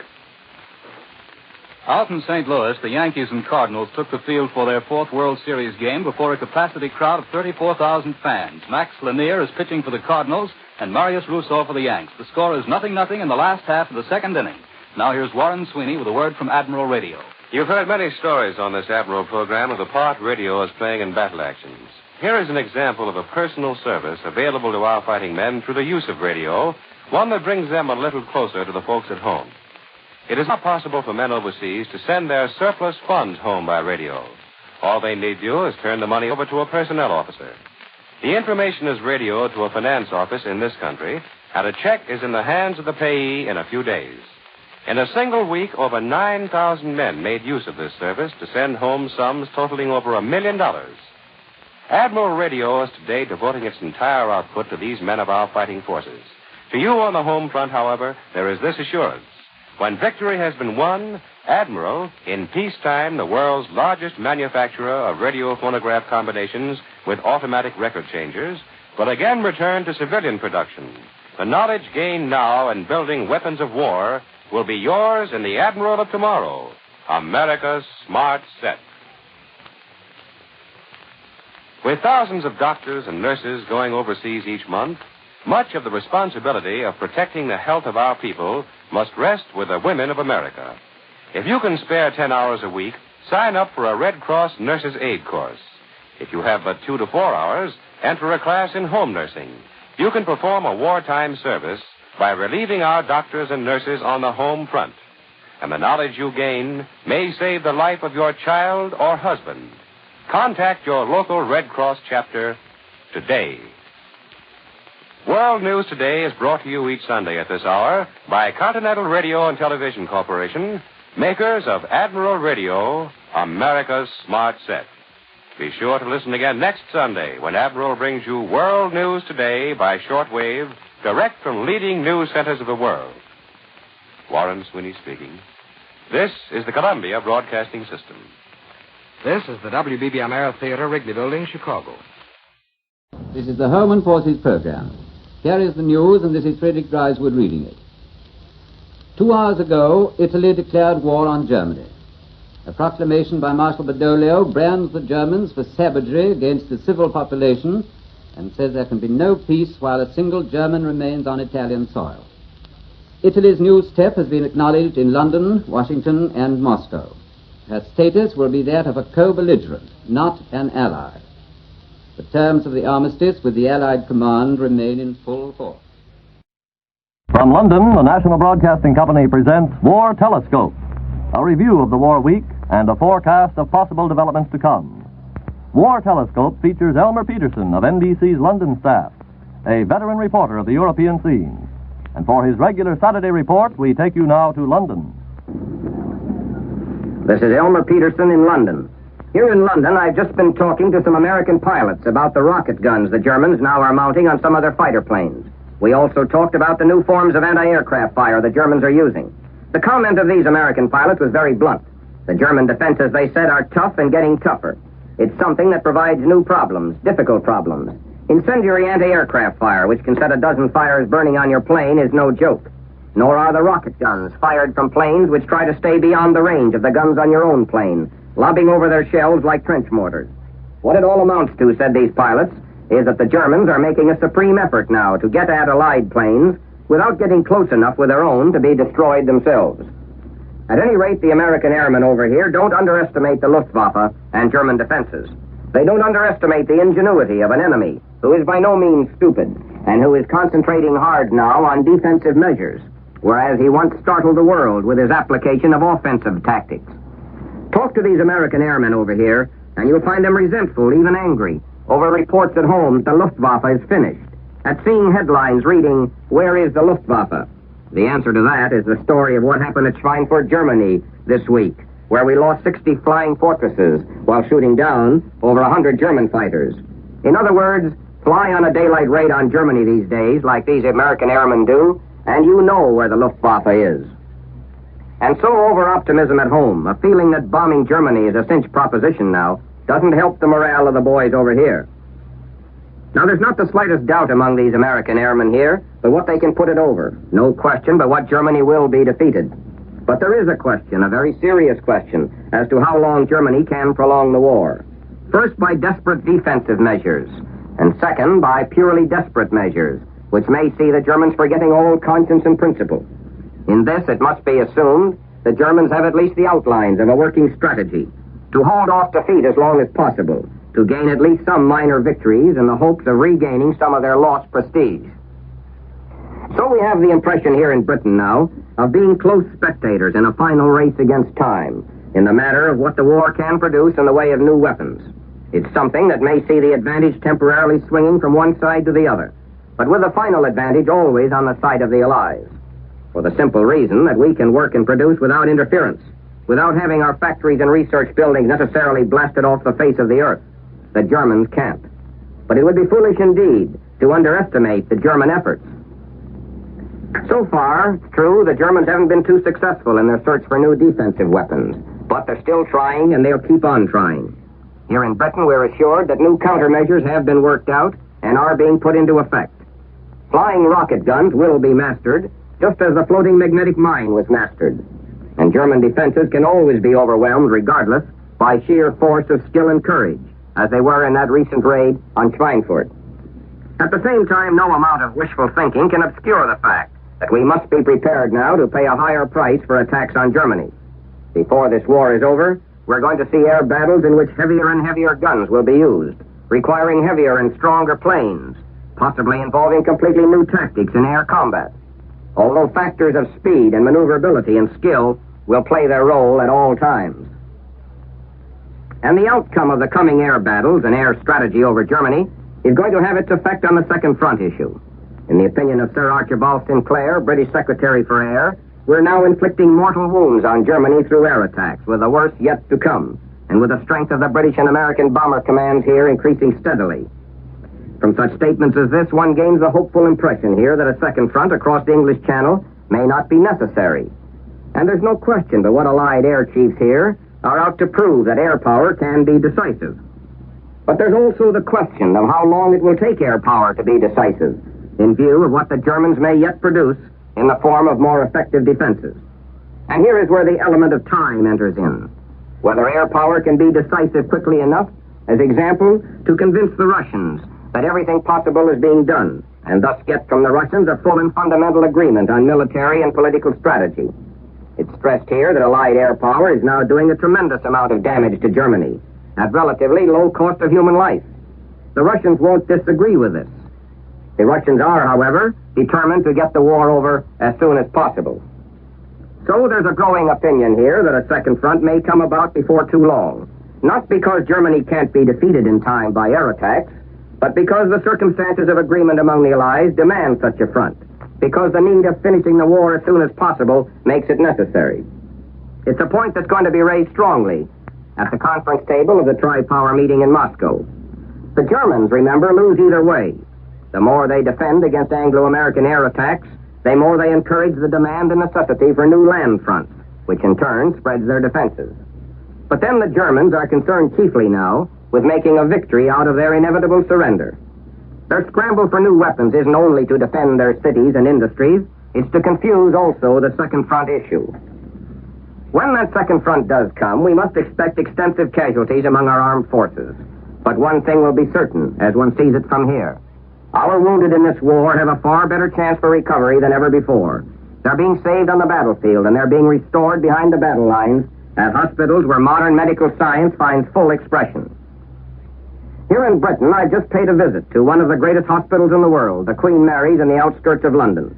It's an enormous place where skilled physicians are busy rehabilitating men and women who have made their war sacrifice in terms of physical hurt and injury.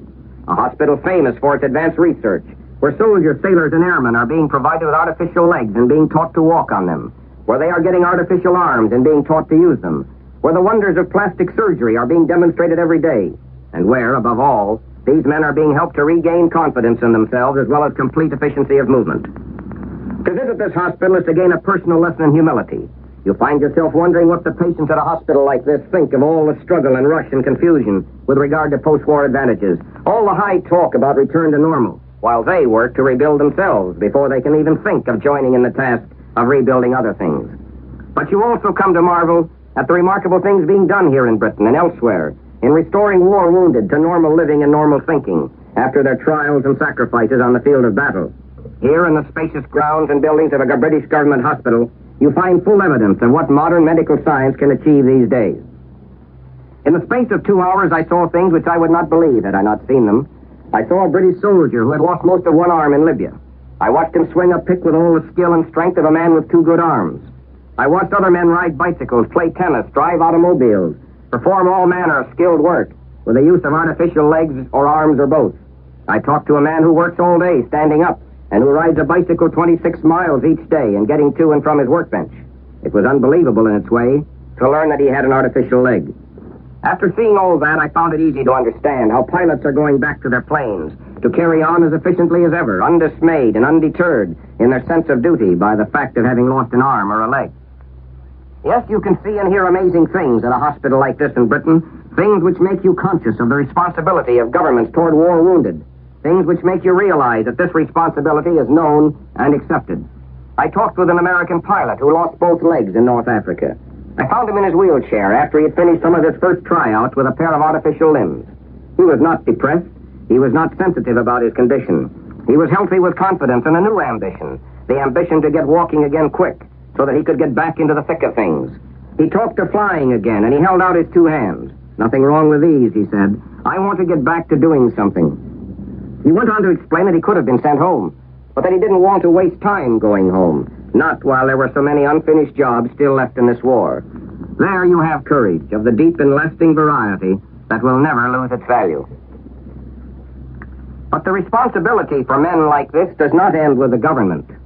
Because of medical science, both on the field of battle and as applied in hospitals like Queen Mary's here in Britain, we are not going to have as many people invalided for life out of this war.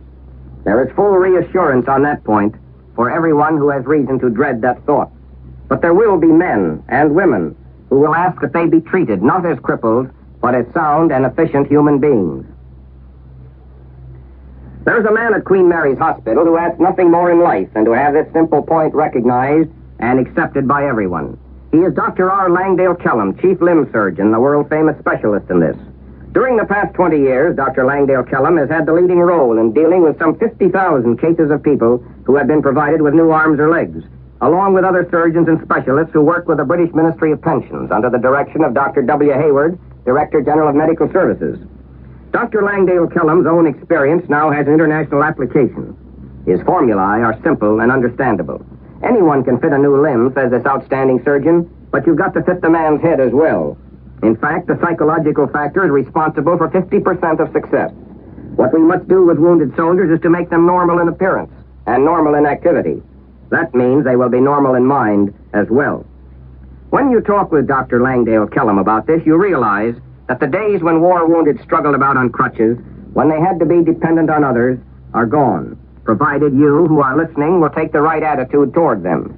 Modern medical science can put them right, give them back their efficiency. But this is only half the battle as long as you regard them with open sympathy, as long as you keep regarding them as needing sympathy, thus making them conscious of their loss. Employers have a special obligation and responsibility in this respect. They must get over the idea that a man fitted with an artificial leg or arm is only good for certain kinds of work. They mustn't ask, what can't you do, as though the man like this is asking for a favor, when all he wants is a chance to do as much as anyone else. They must ask, what can you do, and mean it just that way. What I want the whole world to know, says Dr. Langdale Kellum, is that the public attitude toward men and women who have lost an arm or a leg must be changed. To continue to regard them as cripples is contrary to all facts and contrary to fundamental decency toward our fellow beings. In my own experience, I don't know of anyone, he continues, who has not gone back to work in this war after being properly treated with artificial limbs. Of 21 British women who lost arms in the Blitz, 17 have long since gone back to normal household duties or to continue the work they were doing. All have returned to an active life. There are difficult cases, to be sure, continues this doctor, but very seldom is it impossible to restore the patient to some degree of efficiency. So let us think, he adds, of their ability though disabled, not their disability because they are disabled. This is a message that needs to be heard now as we come nearer to victory and the return of people to normal life and living. Meanwhile, all allied governments, including our own, are studying the system and organization used by the British Ministry of Pensions in dealing with war wounded. It's a vast affair. In addition to Dr. Langdale Kellum's limb-fitting section at Queen Mary's Hospital, there are 16 substations for the same purpose throughout Britain. The basic idea is to concentrate all these patients in order that they can gain confidence and inspiration from each other. It's a different system from our own in the United States, where treatment is far less specialized. The largest manufacturers of artificial limbs, the outstanding being J.E. Hanger Company, which began in Britain as an American concern, are under direct contract to the British Ministry of Pensions. Quality is the only consideration, regardless of what the patient can afford to pay. And so the great work of rehabilitating wounded goes on here in Britain, with its enormous responsibility of seeing to it that our wounded get their deserving chance. It's a responsibility that must under no conditions be forgotten, but merely providing money and medical skill is not enough.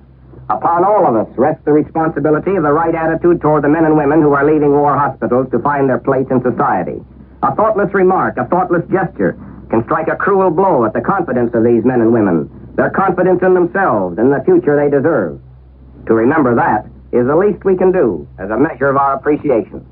This is Elmer Peterson in London, saying goodbye on this program until this time next week.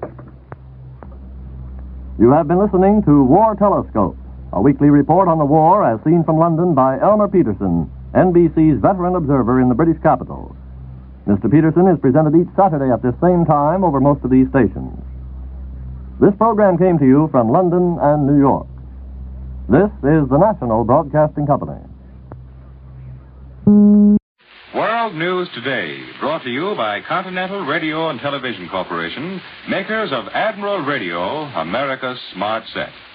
By shortwave broadcast, direct from important overseas stations, as well as leading news centers of our own country, CBS correspondents are waiting to bring you a complete report from the world's political and battlefronts. But first, here's Doug Edwards. The Allied Fifth Army is forcing the Germans back from nearly all their positions on the Volturno River in Italy today, while the British Eighth continues to advance along its front. Berlin admits the Germans have given up hopes of holding the Dnieper River line, and Moscow reports continued heavy fighting at Melitopol. The Yugoslav partisans announce a new victory for their forces in the Balkans, and there are reports of patriot uprisings in France. In the Pacific, General MacArthur's troops on New Guinea have advanced to within 40 miles of the Jap base at Madang. Now, Admiral Radio takes you to CBS Algiers. Winston Burdett reporting.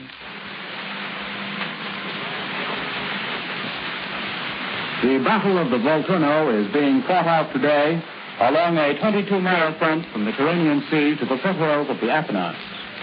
Two solid Allied bridgeheads, one held by the British on the flat land by the sea, the other seized by the Americans in the hills northeast of Capua, have forced the Germans to abandon most of their original positions on the north bank of the Volturno River. In a dispatch sent yesterday, CBS correspondent Farnsworth Farrell, who is with the Americans near Capua, tells how our foothold beyond the Volturno has been steadily expanded.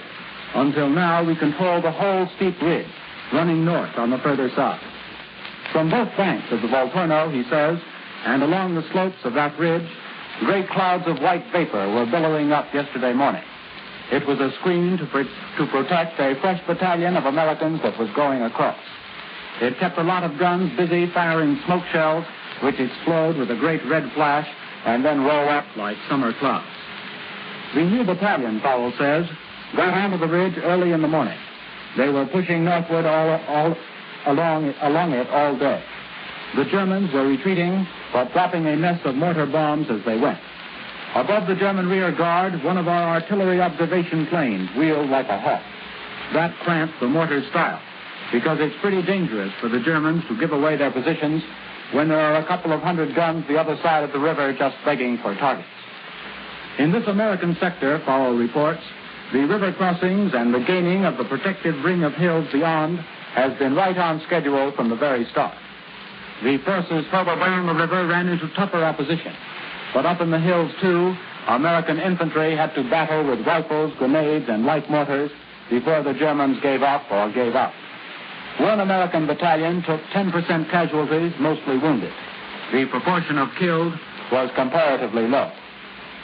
East of the Volturno front, our troops have made some fresh gains, which may affect the course of battle down in the plain. But wherever we have really begun to threaten their flank, the Germans have begun to fight back harder. Further east still, patrols of the 8th Army are pushing westward. The whole of the important lateral road which runs down from Termoli on the Adriatic coast to Vinciatoro in the middle of the Apennines is now in British hands. Theoretically, the 8th's advance across the mountains constitutes another threat to the Germans north of the Volturno, but it is still a long-distance threat. Montgomery's men have another 35 or 40 miles to go before they are within striking distance of the western plain. With the Germans resisting the way they are, the signs are that the Battle of the Volturno will go on for several days before the decision is reached. I return you now to CBS in New York. More news in just a moment. But first, here's Warren Sweeney with a word from Admiral Radio. The Admiral Radio in your home is an important part of your daily life as an instrument of entertainment and in bringing you the news of the world, as does this Admiral program. But to three boys afloat on an icebox door off the coast of Italy, radio, perhaps an Admiral-built radio, meant the difference between life and death. An Allied patrol chaser had just completed a Mediterranean run and was returning to its home base. Suddenly, without warning, a lurking U-boat struck. There was a terrific explosion as a torpedo ripped into the stern. So quickly did the craft sink that there was hardly time to release the life rafts, and three of the crew could find only the door of an icebox, blown out of the galley by the explosion, to keep them afloat. For 14 hours they clung to their frail support, watching swarms of bombers shuttle past overhead, hoping one of these planes would see them. One did see them, and from the plane's radio there flashed a message to the home base, summoning a ship to the rescue. Admiral equipment is serving on many fighting fronts, in guiding our ships, planes, and tanks to the attack, in summoning aid to our men in distress, and in many other ways. In peacetime, the world's largest manufacturer of radio phonograph combinations with automatic record changers, Admiral is today planning for conversion to civilian service, to the building of the new Admiral, America's smart set. Now, here once again is Doug Edwards. In this country, the latest cold strike appears to have ended, and Congress is getting ready for more work on wartime problems. For this news, Admiral Radio takes you to CBS Washington. Robert Lewis reporting. Washington, as it's done several times previously this year, is keeping an anxious watch on the nation's coal fields. There, some 25,000 miners have been ordered back to the pits. The War Labor Board's order, issued yesterday, used the term immediately, but John L. Lewis's appeal was for tomorrow morning, taking into consideration the customary Sunday layoff. And that's expected to be the time when they'll return. If they don't, it'll mean perhaps another general walkout. What would happen then is anyone's guess, and there seems to be no one here who's willing to hazard an opinion about what could be done either under the Anti-Strike Act or other means to get the miners to return. But there does seem to be a feeling here that Lewis's request might be honored. The next step, then, will come when the War Labor Board acts on the contract already negotiated by the Illinois operators and the union. Lewis says that it probably will be approved. If it is, then, in turn, it's expected to serve as a yardstick for other contract with Eastern operators. Two other labor problems also are in the news. The operating railroad brotherhoods have termed their wage increase of 4 cents an hour, granted by economic stabilizer Vinson, an insult. They had asked for considerably more, and they're meeting in Chicago on Friday to decide whether or not to take a strike vote. The non-operating employees meet here in Washington tomorrow. They will be face-to-face with another emergency commission set up by the President to study their wage demands. But they have the President's promise for a decision by the middle of November. On the congressional scene, new developments in both the tax and post-war problems are receiving attention today. Chairman Cannon of the House Appropriations Committee has blasted both the sales tax idea and suggestions that military expenditures could be reduced to avoid raising more taxes. In the Senate, a bipartisan group of 11 senators have banded together in an effort to make any post-war resolution more concrete and expressive of this country's peacetime policy. Their suggestion that a United Nations organization be set up with powers to keep the peace by force is expected to meet with strong opposition.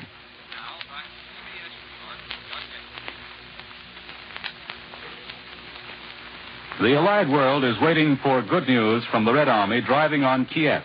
For a discussion of the problems facing both sides, here is Columbia's military analyst, Major George Fielding Elliott. This morning, Bill Downs, CBS correspondent in Moscow, told us that the fight for Kiev was one of the big mystery battles of the war. He said that it was obvious that tremendous fighting was going on, but no one seemed to know exactly where or how the battle was going. Very likely, the explanation lies in the nature of riverline fighting.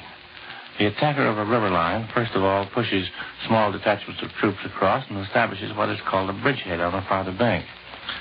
Then he tries to enlarge this bridgehead so that the places where he is crossing, whether by permanent bridges or pontoon bridges or fords or assault boats or a combination of these means, are out of range of enemy machine gun fire. When he's done this, he can bring over more troops and some heavy equipment, and then he tries to enlarge his bridgehead still further so that the crossings are out of range of the enemy's artillery. The final stage is when the bridgehead is wide enough and deep enough to allow for the deployment and maneuver of large forces. Then, and not till then, the attacker may say that he has effected a successful passage of the river. The defender of a river line does not line the whole bank of the river with his troops and try to prevent a single attacking soldier from setting foot on his side.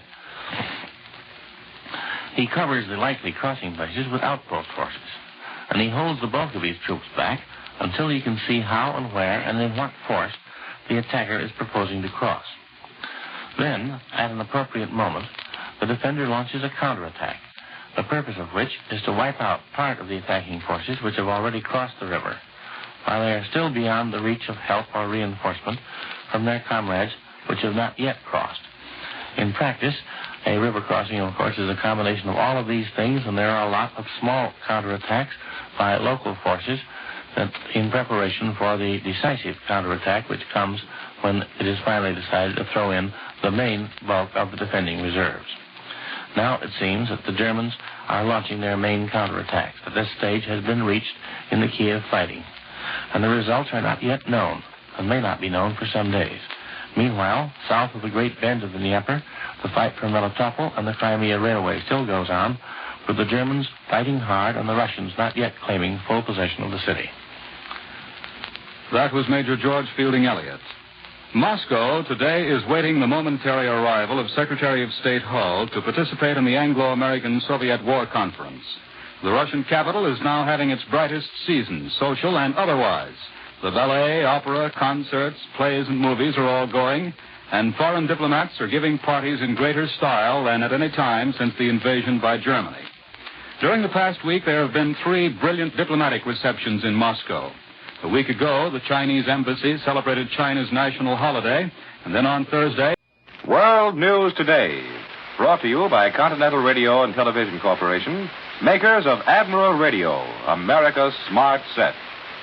By shortwave broadcast direct from important overseas stations, as well as leading news centers of our own country, CBS correspondents are waiting to bring you a complete report from the world's political and battlefronts.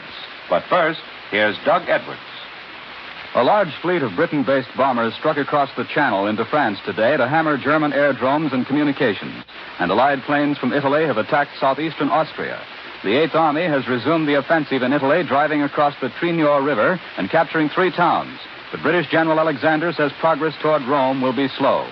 German troops are in an increasingly bad spot in Russia as the Red Army pushes relentlessly on toward the Crimea. And in the Balkan War, General Tito's guerrillas have captured 2,000 Germans in Yugoslavia.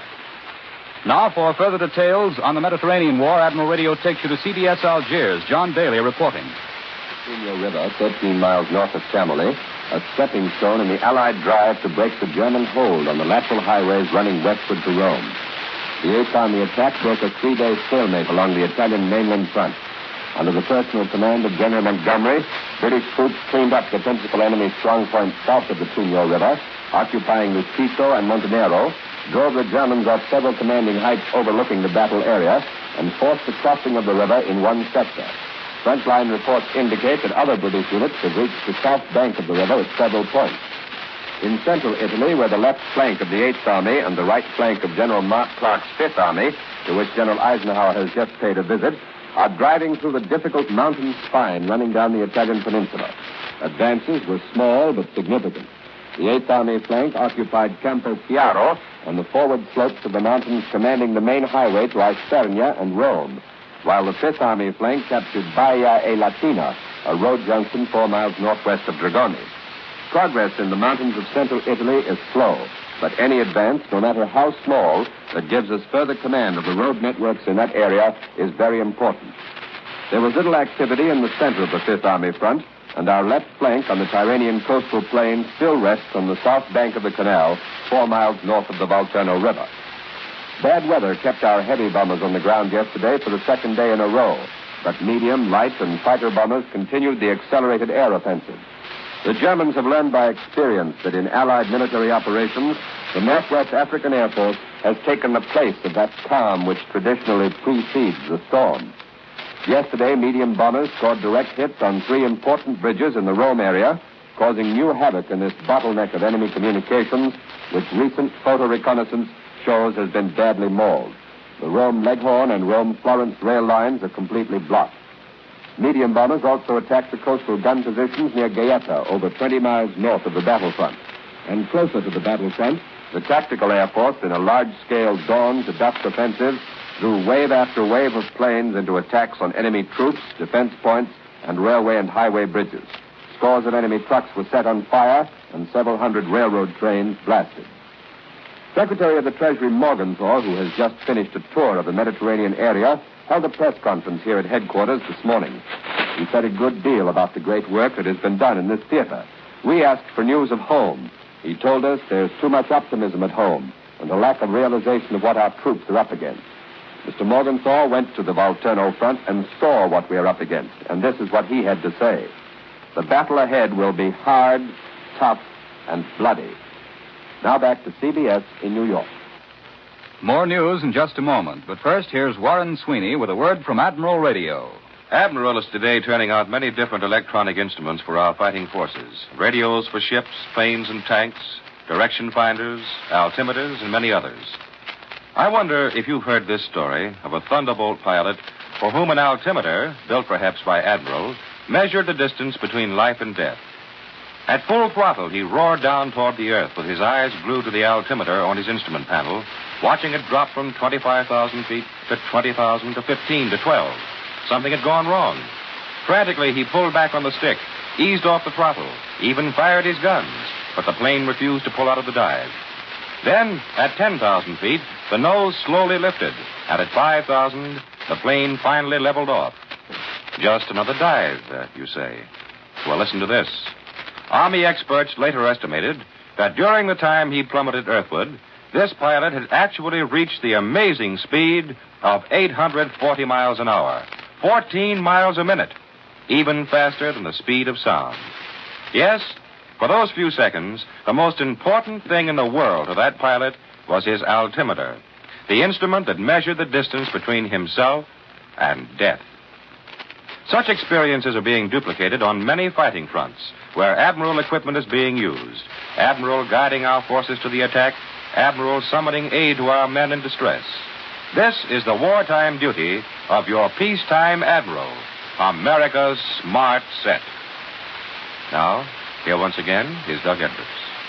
American medium bombers attacked France again today, and standing by at our London microphone is the man who commands American bombers in the European War Theater. For his report, Admiral Radio takes you to CBS London. Larry LeSueur reporting. London was the scene of a huge Home Guard mock war today. More men took part in the exercise than we have fighting in Italy. U.S. medium bombers, heavily escorted, attacked 2 German fighter airfields near Paris. We shot down 7 German fighters and lost only 1 Allied aircraft. Here on the Western Air Front, there's a chosen group of young men who are fighting and dying for you. They are the air crews of our heavy daylight bombers, and a large part of our hopes for eventual victory go riding on their shoulders. A great weight of responsibility for masterminding the daylight battle of Germany rests on a young American general, 38-year-old Brigadier General Frederick Anderson, commanding General 8th Bomber Command. Today, he's taken time off from his heavy duties to answer some questions about America's part in the Battle of Germany. General Anderson, do you consider major daylight raids on Germany worth their cost, even if our losses are high? In the first place, there's no such thing as a major raid. The word raid is wrongly used to describe our bombardment operations. At the present time, it's the Germans who are making ineffectual raids on England. Our operations against Germany and occupied Europe have gone far past the raid stage. With the Royal Air Force, we are jointly launching major campaigns in the air involving striking forces with a potential effect on the enemy greater than any single striking force, either on the land or the sea or in the air, operated in any part of the world today. Over 1 million Germans are involved in opposing any one of our major air operations. To answer your question, losses must always be weighed against accomplishments. Schweinfurt is an example. We can presume that of the 600 missing American airmen, between 300 and 400 are alive. Therefore, at a loss of between 200 and 300 men, we have destroyed approximately 50% of Germany's ability to produce mobile war machines. I am convinced that the results of this operation, when finally analyzed after the war is over, will be found to be the greatest single blow struck against Germany's war capacity during the entire bloody conflict. Well, General Anderson, has the opposition against our flying fortresses become stronger? Yes, and it will continue to become stronger as pressure on the Hun increases. The more vital the target, the more fiercely he'll fight to defend it. No part of Germany or occupied Europe which is capable of supporting any vital industry is immune from attack from the British Isles. On the basis of available evidence, we must presume that the enemy will continue to reinforce his fighter strength on the Western Front from squadrons stationed in Russia and the Mediterranean, and from his existing reserves. When he exhausts his ability to draw from the Mediterranean and Russian fronts, and exhausts his reserve, then the critical period for the German Air Force will be reached. That time is approaching, and we must not falter, the way the Germans did in the Battle of Britain. I can assure you that we will not fail. Thank you, General Anderson. We return you now to New York and Doug Edwards. Allied planes continue their attacks on enemy islands in the Aegean. For a report on the latest developments in the Middle East, Admiral Radio takes you to CBS Cairo. James Fleming reporting. This week's outspoken injunction by the Middle East Commander-in-Chief General Wilson, asking certain of the Greek Patriot fighters to cease turning their arms against each other and to concentrate on fighting the Germans, underlines one of the basic problems faced by Allied political strategy in southeastern Europe. This fratricidal strife in Greece, essentially a quarrel between two left-wing patriot bands, is in no sense a civil war. It's a small-scale scrap with large-scale implications. With liberation in sight, Greek political temperatures are running high, and General Wilson's advice to the effect that now is not the time and arms are not the means by which to resolve internal difficulties is timely. Somewhat the same advice would certainly be applicable to the two guerrilla bands in Yugoslavia. Today, both the partisans and the forces of General Mihailovich report clashes by their respective troops in Dalmatia. The partisans say they killed 300 of Mihailovich's men, and the latter protest that they're forced to fight the partisans even as they fight the Germans. The accusations fly thick and fast. The Germans now admit their withdrawal from Melitopol, and they concede that the Red Army attack was on a large scale. Here in our New York studio to discuss the military situation in Russia in the light of Berlin broadcasts is Major General George Fielding Elliott. In a broadcast heard in this country by CBS shortwave listening post, Radio Berlin confirms the views already expressed by military observers in the United States. The moment has now come for the Germans to throw their reserves into the battle south and southeast of Kremenchug. This broadcast hints that the Germans have been conserving manpower up to this time, and so they possess considerable reserves which must now be put into action. The German broadcast admits that the Soviets are at present widening their bridgeheads and are putting in enormous forces of tanks, motorized infantry, and artillery. The Germans speak repeatedly of the extraordinary Russian strength on this front. The conclusion drawn by the German broadcaster seems to be that the victory will go to the side which can throw in the greatest reserves at this crucial moment, a view which hardly contains any element of novelty, was expressed once by Napoleon, but which is interesting because it implies something less than certainty that it will be the Germans who will be thus victorious. It is interesting to observe in this connection that London has just reported a DNB broadcast from Germany, which states that German troops in front of Krivoy Rog have been withdrawn to the rear as a result of enemy pressure. This may mean that the vital railway junction of Krivoy Rog is already in Russian hands, though the Russians have not yet claimed it. Of course, the regular Russian communique for today is not due for several hours. If it is true that Krivoy Rog has fallen, then such German troops as have not yet been withdrawn from the Dnieper Bend region are cut off and doomed, unless German counterattacks can regain that junction very quickly. On the whole, we must certainly agree with the German broadcaster that the time has come for the use without stint of the German reserves for counterattack in force. And the outcome of the great battle, now raging in and south of the bend of the Dnieper River, will depend on the power which the Germans are now able to throw into this decisive counterattack. The result can either be a mere loss of territory by the Germans, a fresh withdrawal to some new defensive line on the pattern which the Germans have so successfully carried out in Russia during the past several weeks, or it can be a tremendous German disaster with the loss of hundreds of thousands of German troops. This might be a blow from which the Wehrmacht would never recover. It wouldn't be decisive, but it would be a cruel and bleeding wound. The battle can go either way at the moment. Remember, it is the destruction of the German army at which the Russian High Command is aiming, not just the recovery of this or that piece of territory. That was Columbia's military analyst, Major George Fielding Elliott. The German news agency reported in a broadcast an hour ago that major formations of United States four-engined bombers penetrated German territory from Italy around noon and extended their raid to the Vienna area. There is no confirmation. The Japanese in Burma are still on the receiving end of an almost endless series of attacks by British planes. A New Delhi communique tells of widespread attacks against enemy troop positions, villages, and communications. And now for a report on conditions in the South Pacific by two lieutenant colonels who have just returned from that war zone. Admiral Radio takes you to CBS Honolulu. Webley Edwards reporting.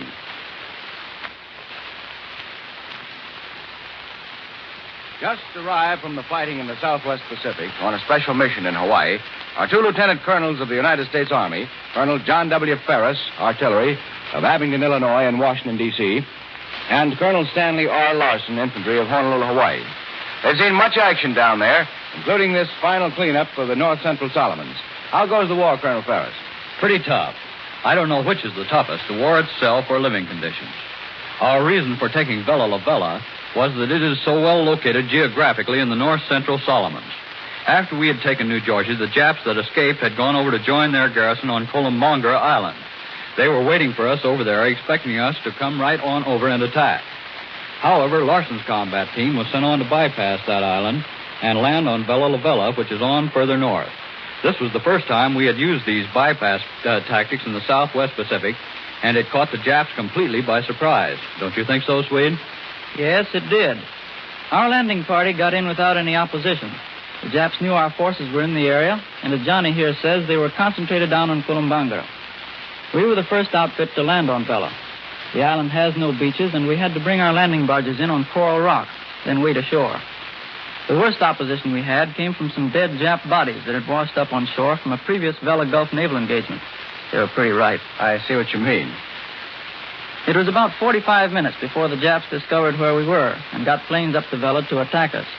By that time, we had safely established our beachhead and had dispersed our forces well enough so that our losses were very light. They came in with 40 dive bombers and Zeros, bombing and strafing. They came back an hour later, but this time our planes had arrived from our new field on Munda, on New Georgia, and intercepted them so that very few Jap planes got through.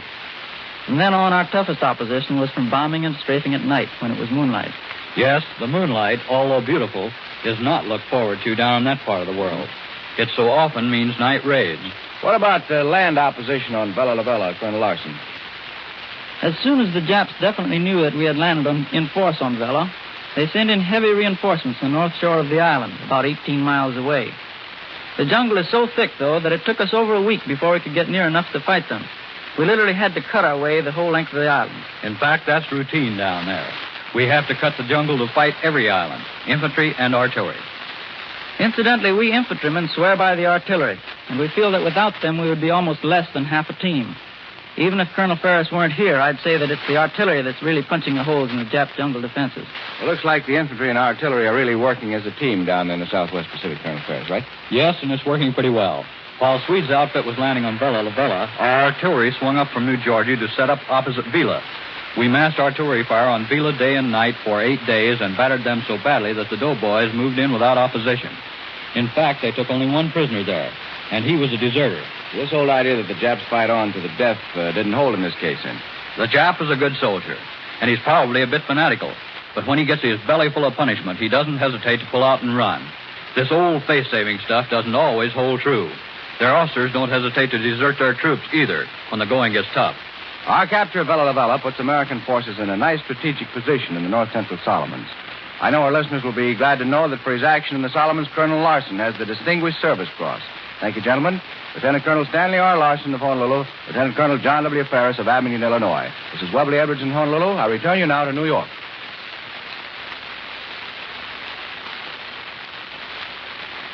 In our own country, a new battle looms in Congress over the President's subsidy program. For a summary of this issue and the labor situation, Admiral Radio takes you to CBS Washington, Robert Lewis reporting. The Navy Department has just announced, less than 10 minutes ago, the loss of the United States submarine Dorado. This is the 13th American sub to be officially reported lost in this war. The Dorado was launched only last May, and the communique only serves to emphasize a growing conviction in Congress and among officials of both the Army and Navy that the war against Japan will continue past 1945. And the Navy announcement recently that those 45,000-ton aircraft carriers will be completed late in 1945 is described by one congressman as being in plenty of time to participate in the battle in the Pacific. Elsewhere here, the new developments, highlighted by the mine and railroad labor problems, are threatening the administration's whole stabilization program. As the situation lines up now, Congress is expected to take action supporting a House committee-approved ban on subsidies early next month. But the labor question won't wait that long. The War Labor Board's order to Alabama miners to return to work by tomorrow morning puts a definite time limit on that score.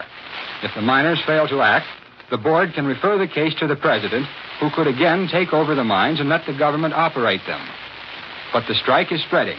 In addition to Alabama's 22,000, about 16,000 more miners in Illinois, Indiana, Kentucky, Ohio, and Pennsylvania have quit.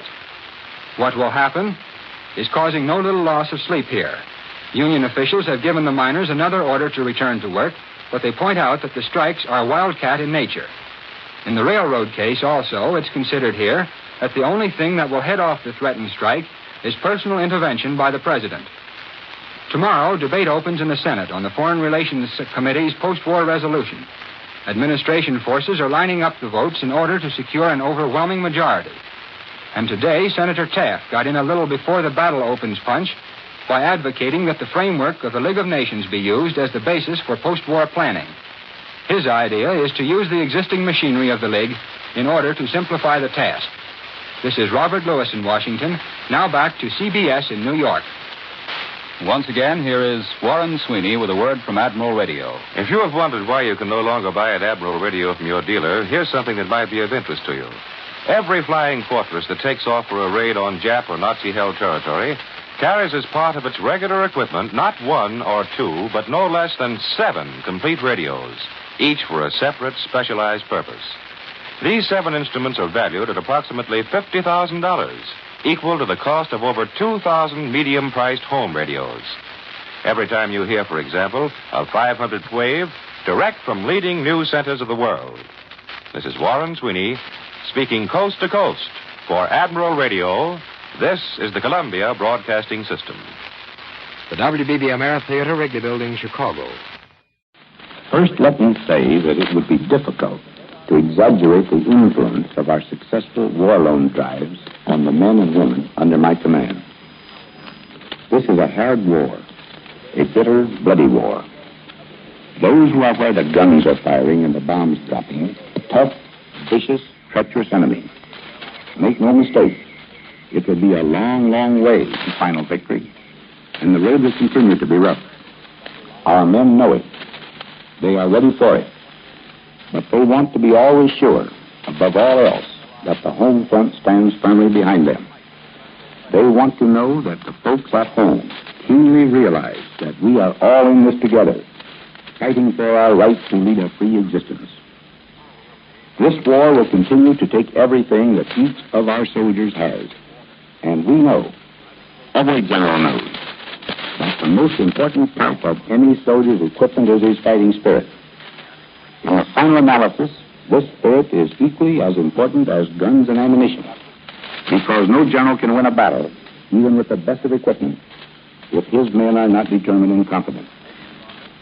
And though are completely confident only when they feel they are being backed to the limit by the folks back, that is why overwhelming success in war loan drives is vitally important to the war over here. A successful war loan drive gives renewed proof to the man fighting in the mud along the Volturno River, to the man struggling every inch of the way toward Rome, to the man who never forgets that he is living in constant danger of his life, that his fellow citizens back home have confidence in his ability to bring freedom back to the world, and are doing their full part to perpetuate the kind of America that we want. The bald truth is that the man in the front lines believes it to be the patriotic obligation of the people back home to support the war until it hurts. They expect you to do your duty. You have not let them down. I know you never will. My confidence in you is equal to that I had in the victors of Galveston, of Hill 609, of Bizerte, of Messina, Salerno, and Naples.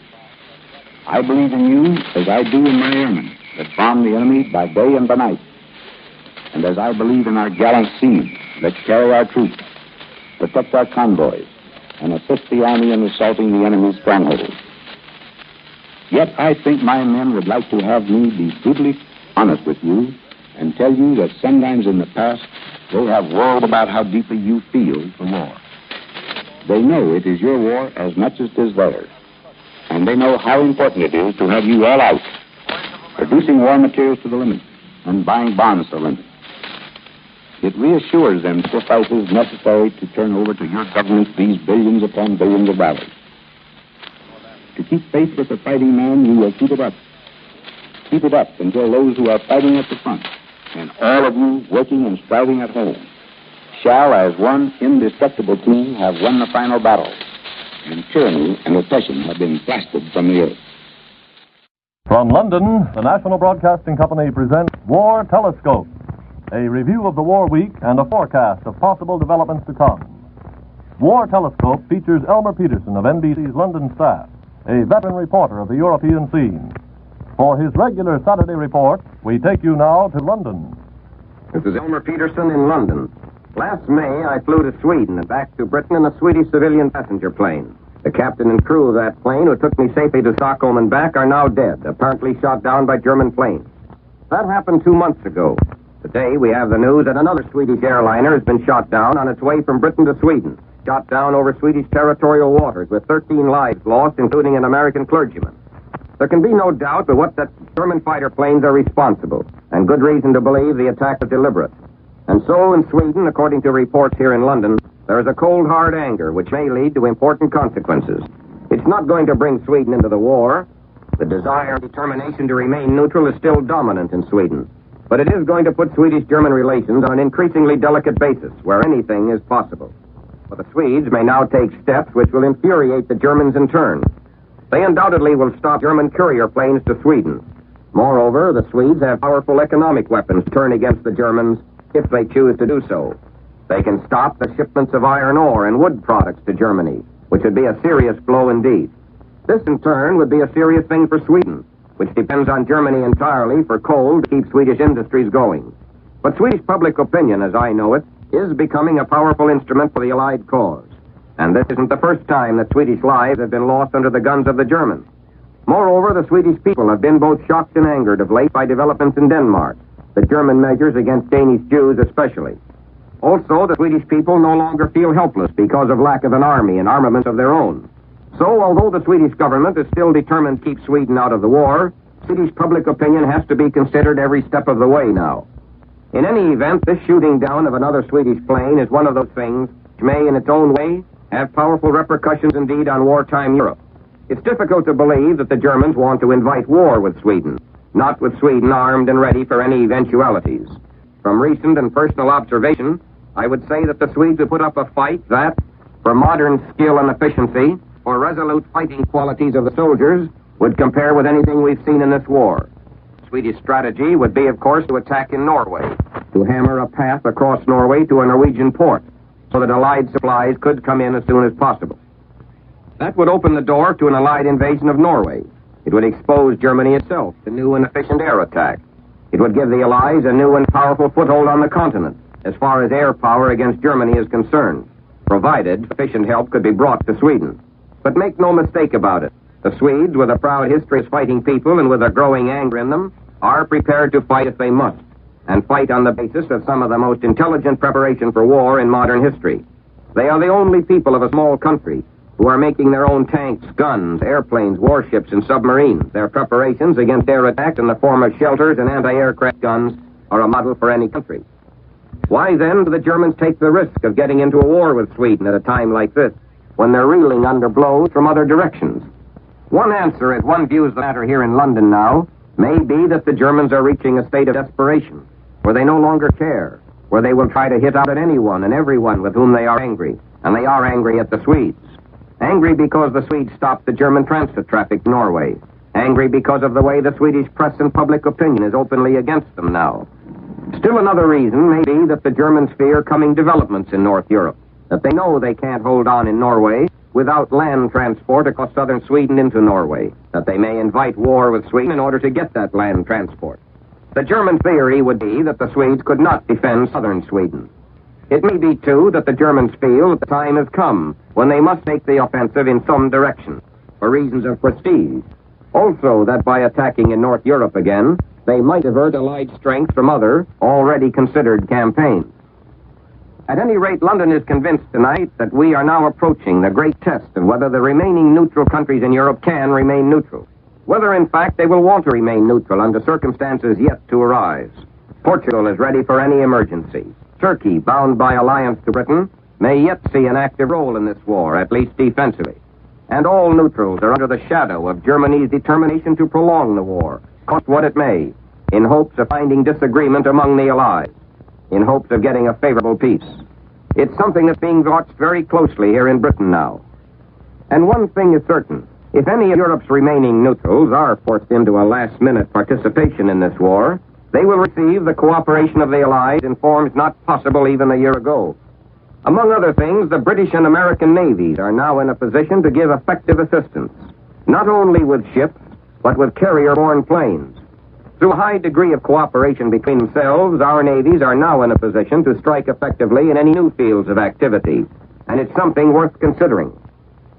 Just a few weeks ago, as example, an American aircraft carrier moved swiftly through the cold waters of the North Atlantic. The circumstances were unusual, for this American carrier was operating with a British home fleet.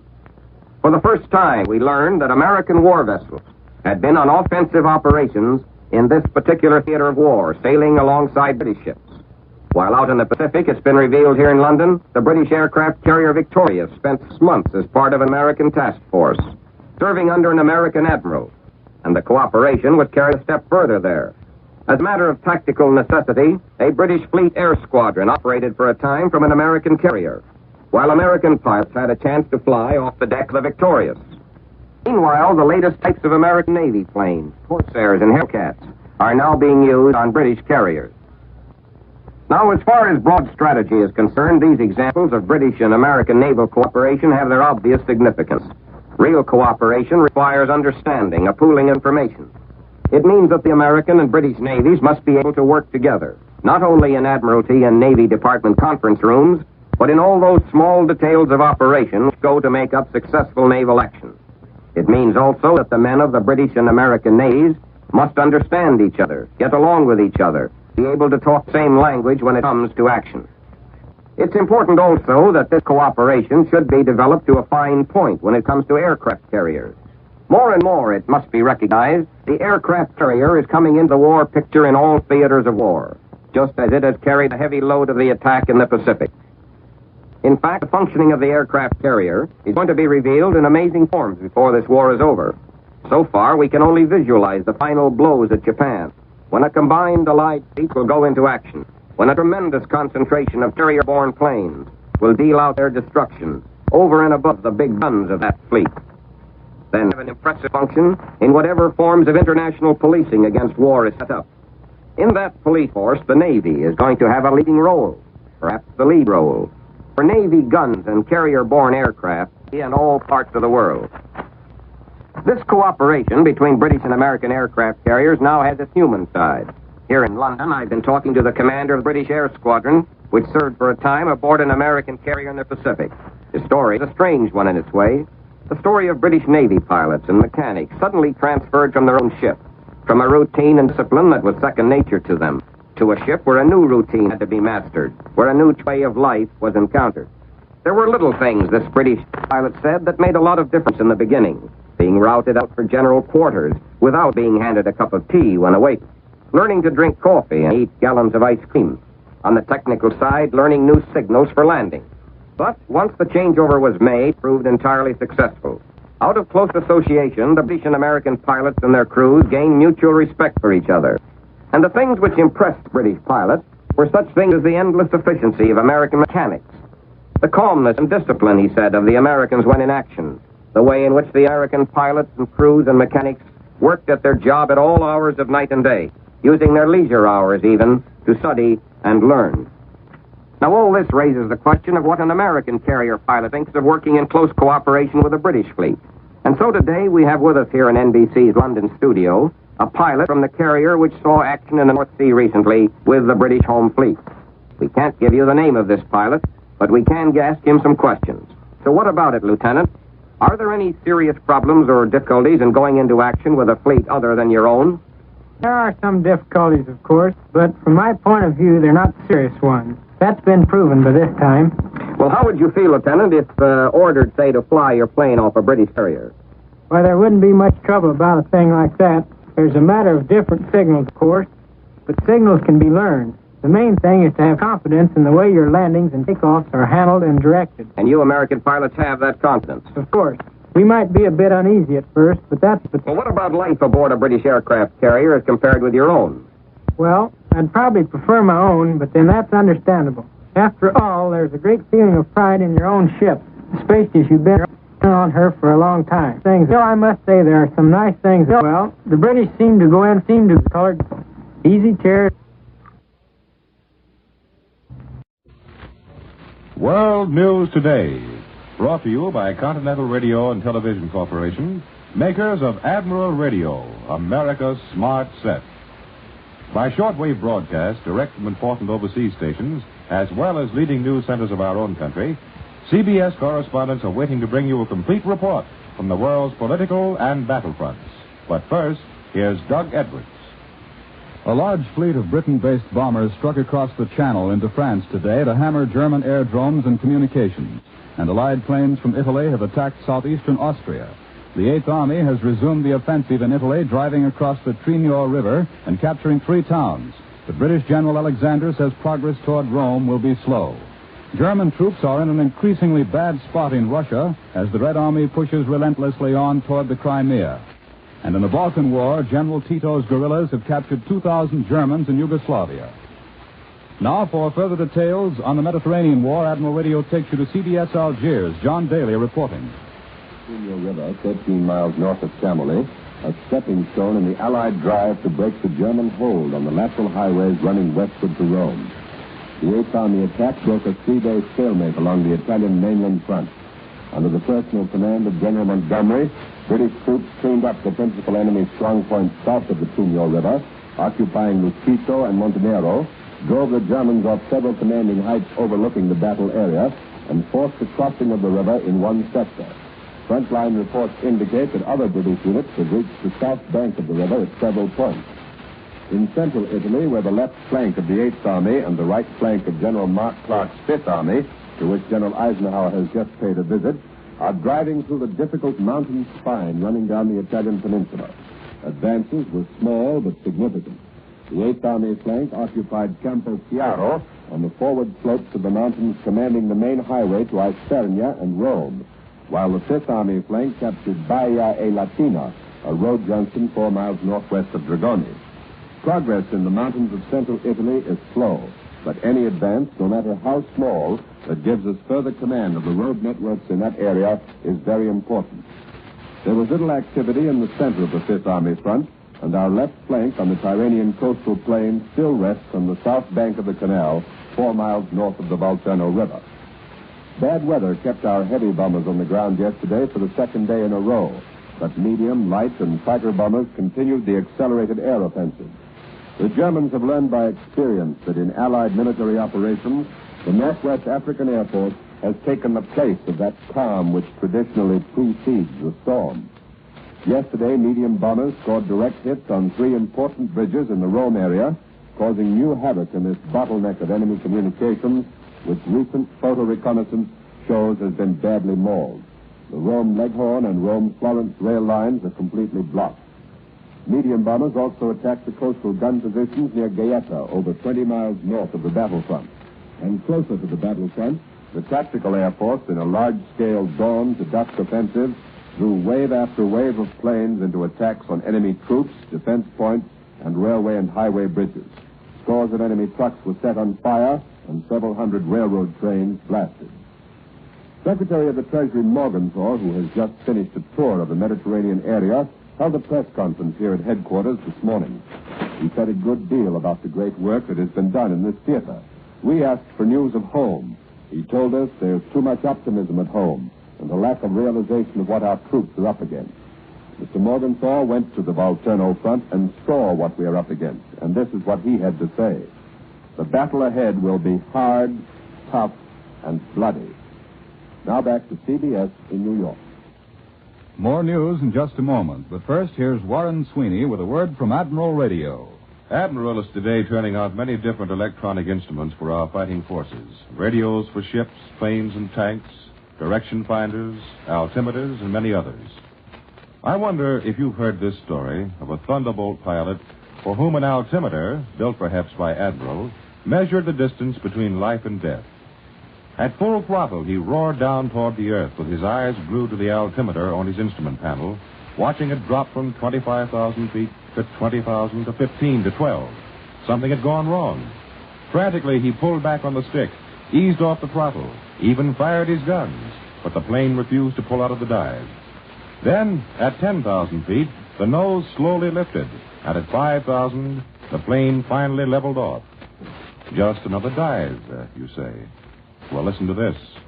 Army experts later estimated that during the time he plummeted earthward, this pilot had actually reached the amazing speed of 840 miles an hour, 14 miles a minute, even faster than the speed of sound.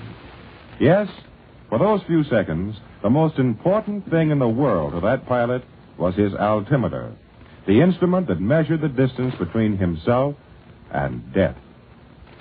Such experiences are being duplicated on many fighting fronts where Admiral equipment is being used. Admiral guiding our forces to the attack, Admiral summoning aid to our men in distress. This is the wartime duty of your peacetime Admiral, America's Smart Set.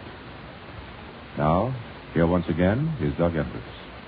American medium bombers attacked France again today, and standing by at our London microphone is the man who commands American bombers in the European War Theater. For his report, Admiral Radio takes you to CBS London. Larry LeSueur reporting. London was the scene of a huge Home Guard mock war today. More men took part in the exercise than we have fighting in Italy. U.S. medium bombers, heavily escorted, attacked 2 German fighter airfields near Paris. We shot down 7 German fighters and lost only 1 Allied aircraft. Here on the Western Air Front, there's a chosen group of young men who are fighting and dying for you. They are the air crews of our heavy daylight bombers, and a large part of our hopes for eventual victory go riding on their shoulders. A great weight of responsibility for masterminding the daylight battle of Germany rests on a young American general, 38-year-old Brigadier General Frederick Anderson, commanding General 8th Bomber Command. Today he's taken time off from his heavy duties to answer some questions about America's part in the Battle of Germany. General Anderson, do you consider major daylight raids on Germany worth their cost, even if our losses are high? In the first place, there's no such thing as a major raid. The word raid is wrongly used to describe our bombardment operations. At the present time, it's the Germans who are making ineffectual raids on England. Our operations against Germany and occupied Europe have gone far past the raid stage. With the Royal Air Force, we are jointly launching major campaigns in the air involving striking forces with a potential effect on the enemy greater than any single striking force, either on the land or the sea or in the air, operated in any part of the world today. Over 1 million Germans are involved in opposing any one of our major air operations. To answer your question, losses must always be weighed against accomplishments. Schweinfurt is an example. We can presume that of the 600 missing American airmen, between 300 and 400 are alive. Therefore, at a loss of between 200 and 300 men, we have destroyed approximately 50% of Germany's ability to produce mobile war machines.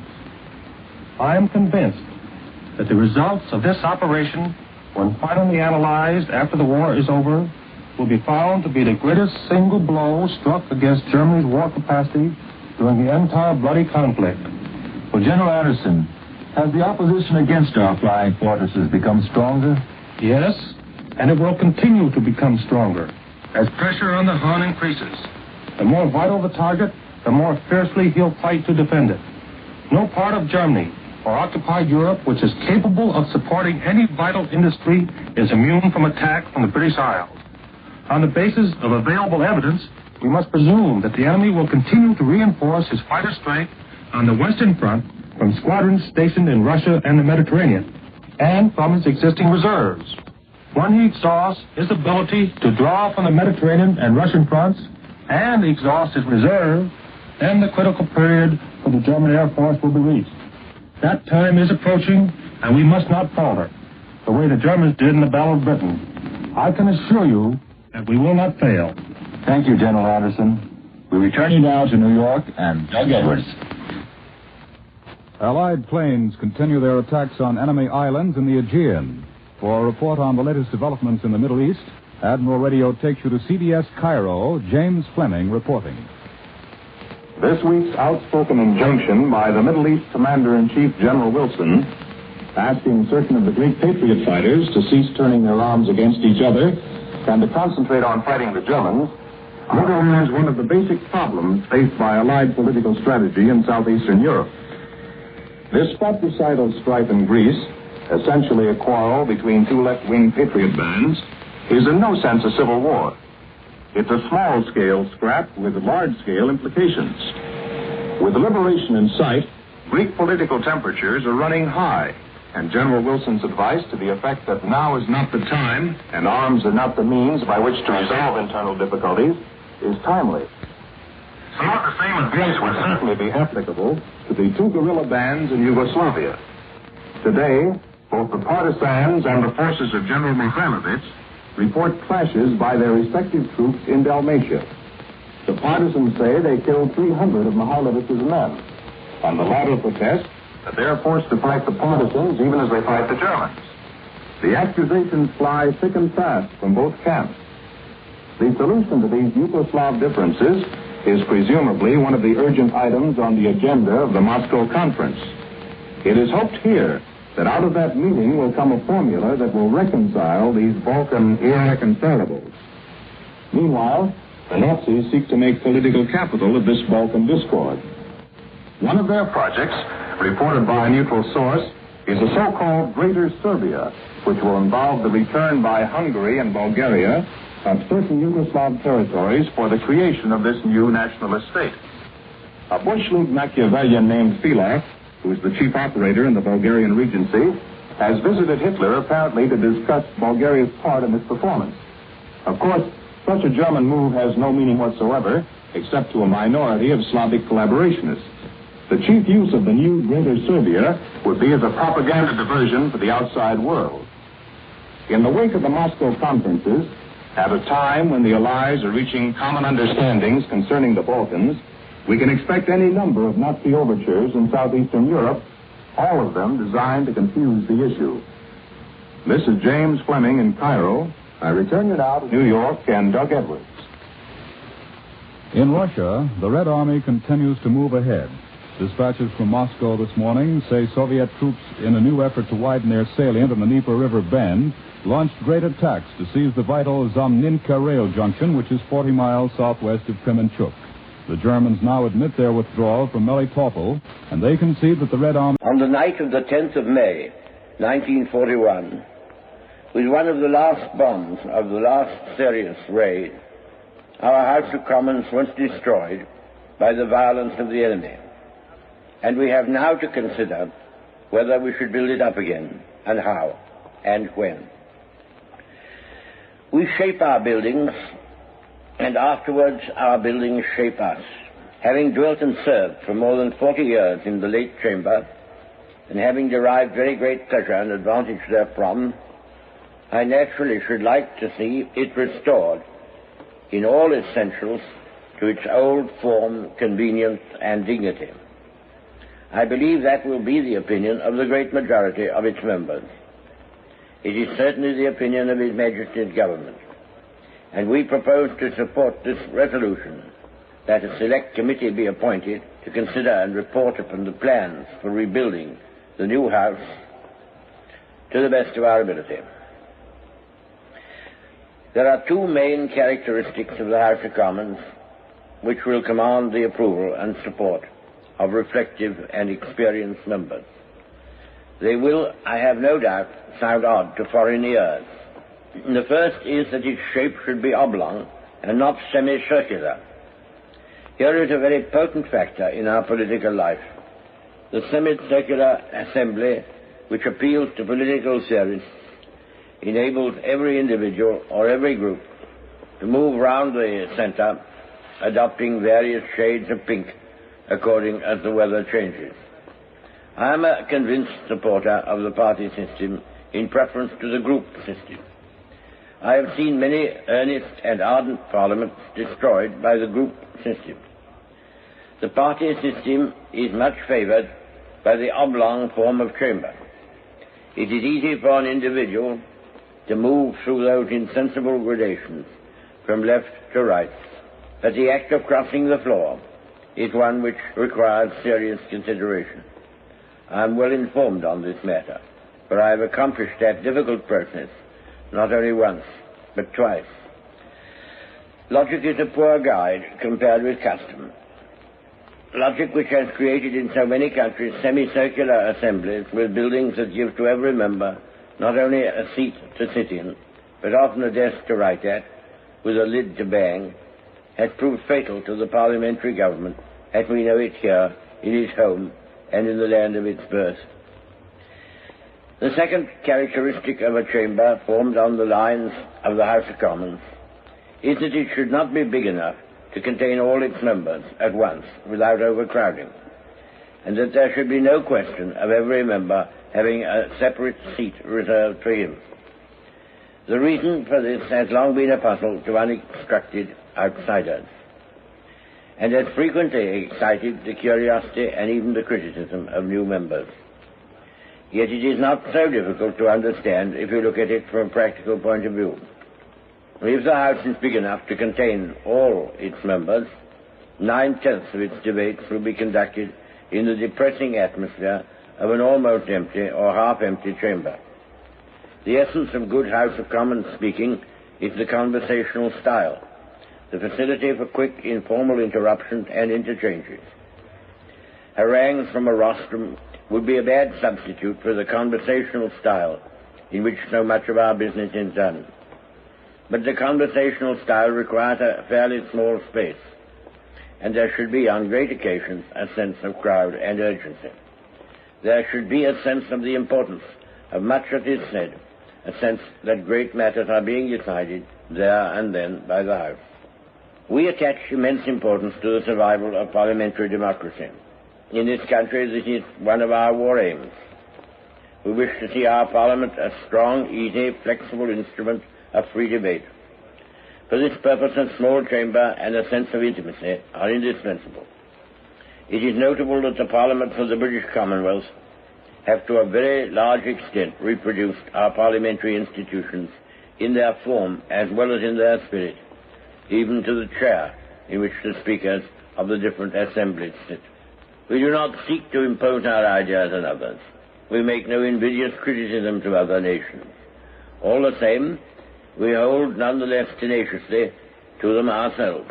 The vitality and authority of the House of Commons and its hold upon an electorate based upon universal suffrage depend to no small extent upon its episodes and great moments, even upon its scenes and rows, which, as everybody will agree, are better conducted at close quarters. Destroy that hold which Parliament has upon the public mind, and has preserved through all these changing, turbulent times, and the living organism of the House of Commons will be greatly impaired. You may have a machine, but the House of Commons is much more than a machine. It has earned and captured and held through long generations the imagination and respect of the British nation. It is not free from shortcomings. They mark all human institutions. Nevertheless, I submit to what is probably a not unfriendly audience on that subject, that our House has proved itself capable of adapting itself to every change which the swift pace of modern life has brought upon us. It has a collective personality which enjoys the regard of the public, and which, imposing itself upon the conduct not only of individual members, but of parties. It has a code of its own, which everyone knows, and it has means of its own of enforcing those manners and habits which have grown up and have been found to be an essential part of our parliamentary life. The House of Commons has lifted our affairs above the mechanical sphere into the human sphere. It thrives on criticism. It is perfectly impervious to newspaper abuse or taunts from any quarter, and it is capable of digesting almost anything or almost any body of gentlemen, whatever be the views with which they arrive. There is no situation to which it cannot address itself with vigor and ingenuity. It is the citadel of British liberty.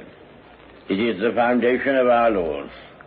Its traditions and its privileges are as lively today as when it broke the arbitrary power of the Crown and substituted that constitutional monarchy under which we have enjoyed so many blessings. In this war, the House of Commons has proved itself to be a rock upon which an administration, without losing the confidence of the House, has been able to confront the most terrible emergencies. The House has shown itself able to face the possibility of national destruction with classical composure. It can change governments and has changed them by heat of passion. It can sustain governments in long, adverse, disappointing struggles through many dark, grey months, and even years until the sun comes out again. Now, I do not know how else this country can be governed than by the House of Commons playing its part in all its broad freedom in British public life. We have learned, with these so recently confirmed facts around us and before us, not to alter improvidently the physical structures which have enabled so remarkable an organism to carry on its work of banning dictatorships within this island and pursuing and beating into ruins all dictators who have molested us from outside. His Majesty's government are most anxious and are indeed resolved to ask the House to adhere firmly in principle to the structure and characteristics of the House of Commons we have known. And I do not doubt that is the wish of the great majority of members in this, the second longest Parliament of our history. I am bound to say that I rank the House of Commons, the most powerful assembly in the whole world, at least as important as a fortification or a battleship, even in time of war. Politics may be very fierce and violent in the after-war days. We may have all the changes in personnel following upon a general election. We shall certainly have an immense press of business and very likely of stormy controversy. We must have a good, well-tried, and convenient place in which to do our work. The House owes it to itself, it owes it to the nation, to make sure that there is no gap, no awkward, injurious hiatus in the continuity of our parliamentary life. I am today only expressing the views of the government, but if the House sets up the committee, and in a few months' time the committee give us their report, we shall be able to take decisions together on the whole matter, and not be caught at a disadvantage in what must inevitably be a time of particular stress and crisis at the end of the war from a parliamentary point of view. Therefore, I ask that this committee should be set up, and I feel sure that it will be able to make a good plan of action, leaving the necessary latitude to the government as to the time when this action can be taken and the speed at which it can be carried into effect, having regard to the prime exigencies of the war. We owe, Mr. Speaker, a great debt to the House of Lords for having placed at our disposal this spacious, splendid hall. We have already expressed in formal resolution our thanks to them. We do not wish to outstay our welcome. We have been greatly convenienced by our sojourn on these red benches and under this gilded, ornamented, statue-bedecked roof. I express my gratitude and my appreciation of what we have received and enjoyed, but mid pleasures and palaces, though we may roam, be it ever so humble, there's no place like home. Ladies and gentlemen, Major Jack B. Dunn, officer in charge of WAC recruiting for the 3rd Service Command, will now administer the oath of enlistment to the 350 new WAC recruits. Major Dunn. Will you all please rise and raise your right hand? Repeat after me. I, a citizen of the United States, hereby acknowledge to have voluntarily enlisted this 28th day of October, 1943,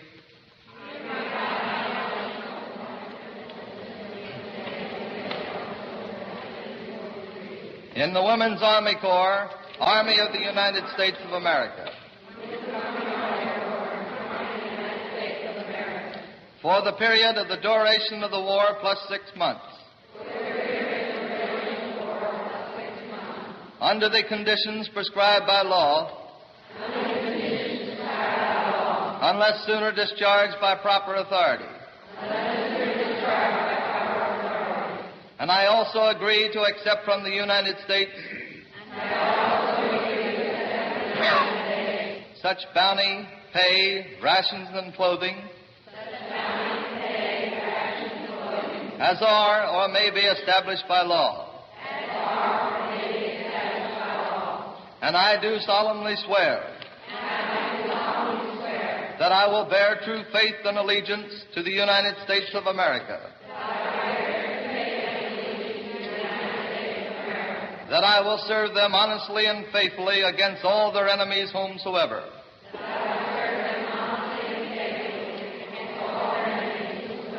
And that I will obey the orders of the President of the United States. And the orders of the officers appointed over me. According to the rules and articles of war. So help me God. Be seated.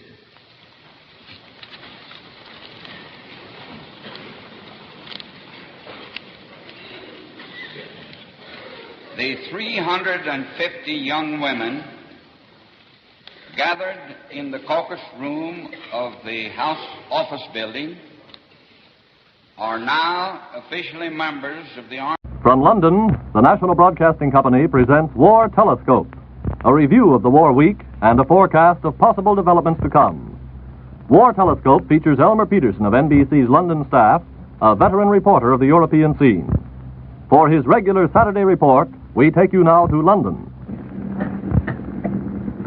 This is Elmer Peterson in London. Here in Britain, we have the feeling now of moving forward quickly into the fifth winter of the war. The blackouts grow longer, more intense. By day, London emerges at its old durable self, cold and dismal at times, but always solid and enduring despite its wartime scars. But nighttime is something else again. There are times now when darkness closes in upon us so tightly that life seems to lose all shape and substance. It's not pleasant, all this, but it has its compensations. For this is going to be a different sort of winter, and the British are moving into it with confidence and hope. There is a feeling here that we are on the eve of big events, that this winter will be the last act in the tragedy of war that has played across Europe for more than 4 years. A feeling that this is the winter for which we have been waiting here, a winter of great demands on courage and sacrifice, but also a winter from which we will emerge with victory either won or so nearly won that only the finishing touches will be needed. You can find all shades of optimism on this point here in Britain now. You can talk to military experts who, mindful of all that may yet happen to interfere with victory, nevertheless are confident the war will be over by next spring. You can find people who have their hopes under such tight control that they grimly expect the war in Europe to go on for another year at least. You can encounter people here who confidently believe that the coming year will be only started by the time the German war machine and German morale explodes into the helplessness of defeat and unconditional surrender. And you can find those extreme optimists who are still sure that the war in Europe will be over by Christmas. At any rate, talk of the end of the war has become really open and actual here in Britain now.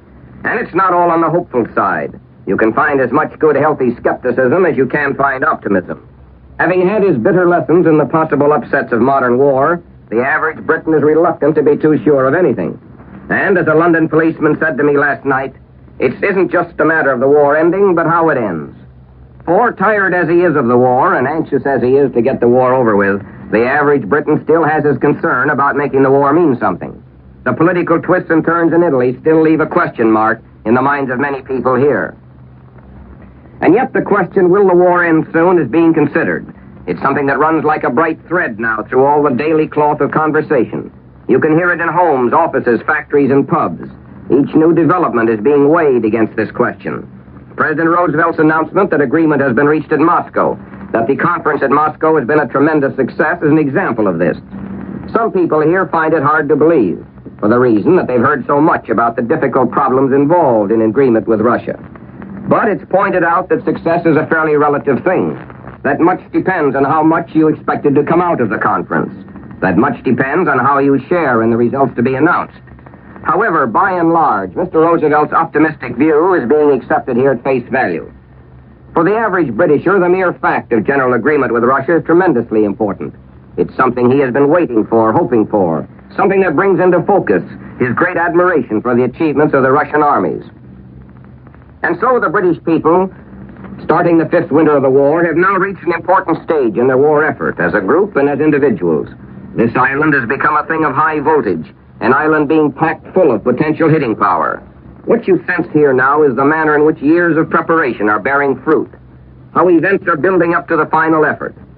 Today, the British people read and hear of gloom and despair in Germany, of fatigue and strain in Germany, of Russian armies sweeping forward on a 1,000-mile front, of German cities breaking under an avalanche of bombs, of preparations for days when Allied air power will smash at Germany from several directions at once. And living here in Britain, you find yourself with an absorbing interest now in what the British people are thinking. What about their own morale as the war in Europe turns into the home stretch? Why do they feel that the end of the war is in sight now? Are the new hopes here merely responsive to blaring headlines, or does it go deeper than that? Well, one answer would be that the British people realize in their own way that modern war is much more than soldiers and planes and guns. There are all the imponderable elements that go to make up effective defense or effective attack, all the things that can't be predicted in advance. The British have had their own experience with these things. They appreciate that modern war is a complicated interplay of civilian and military endeavor. At present, the British are being reminded every day that Germany still has several hundred divisions in the field, that German frontline morale is still good, that the Germans may still produce some remarkable surprises in the way of new and effective weapons.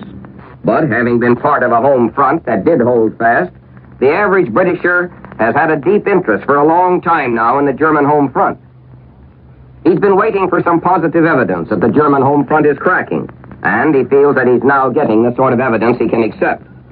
If the average Briton now believes that anything can happen soon in Germany, it's because he knows that Germany's divisions are no good if the home front blows up. And for one reason or another, he now expects that big things are going to happen soon on that German home front.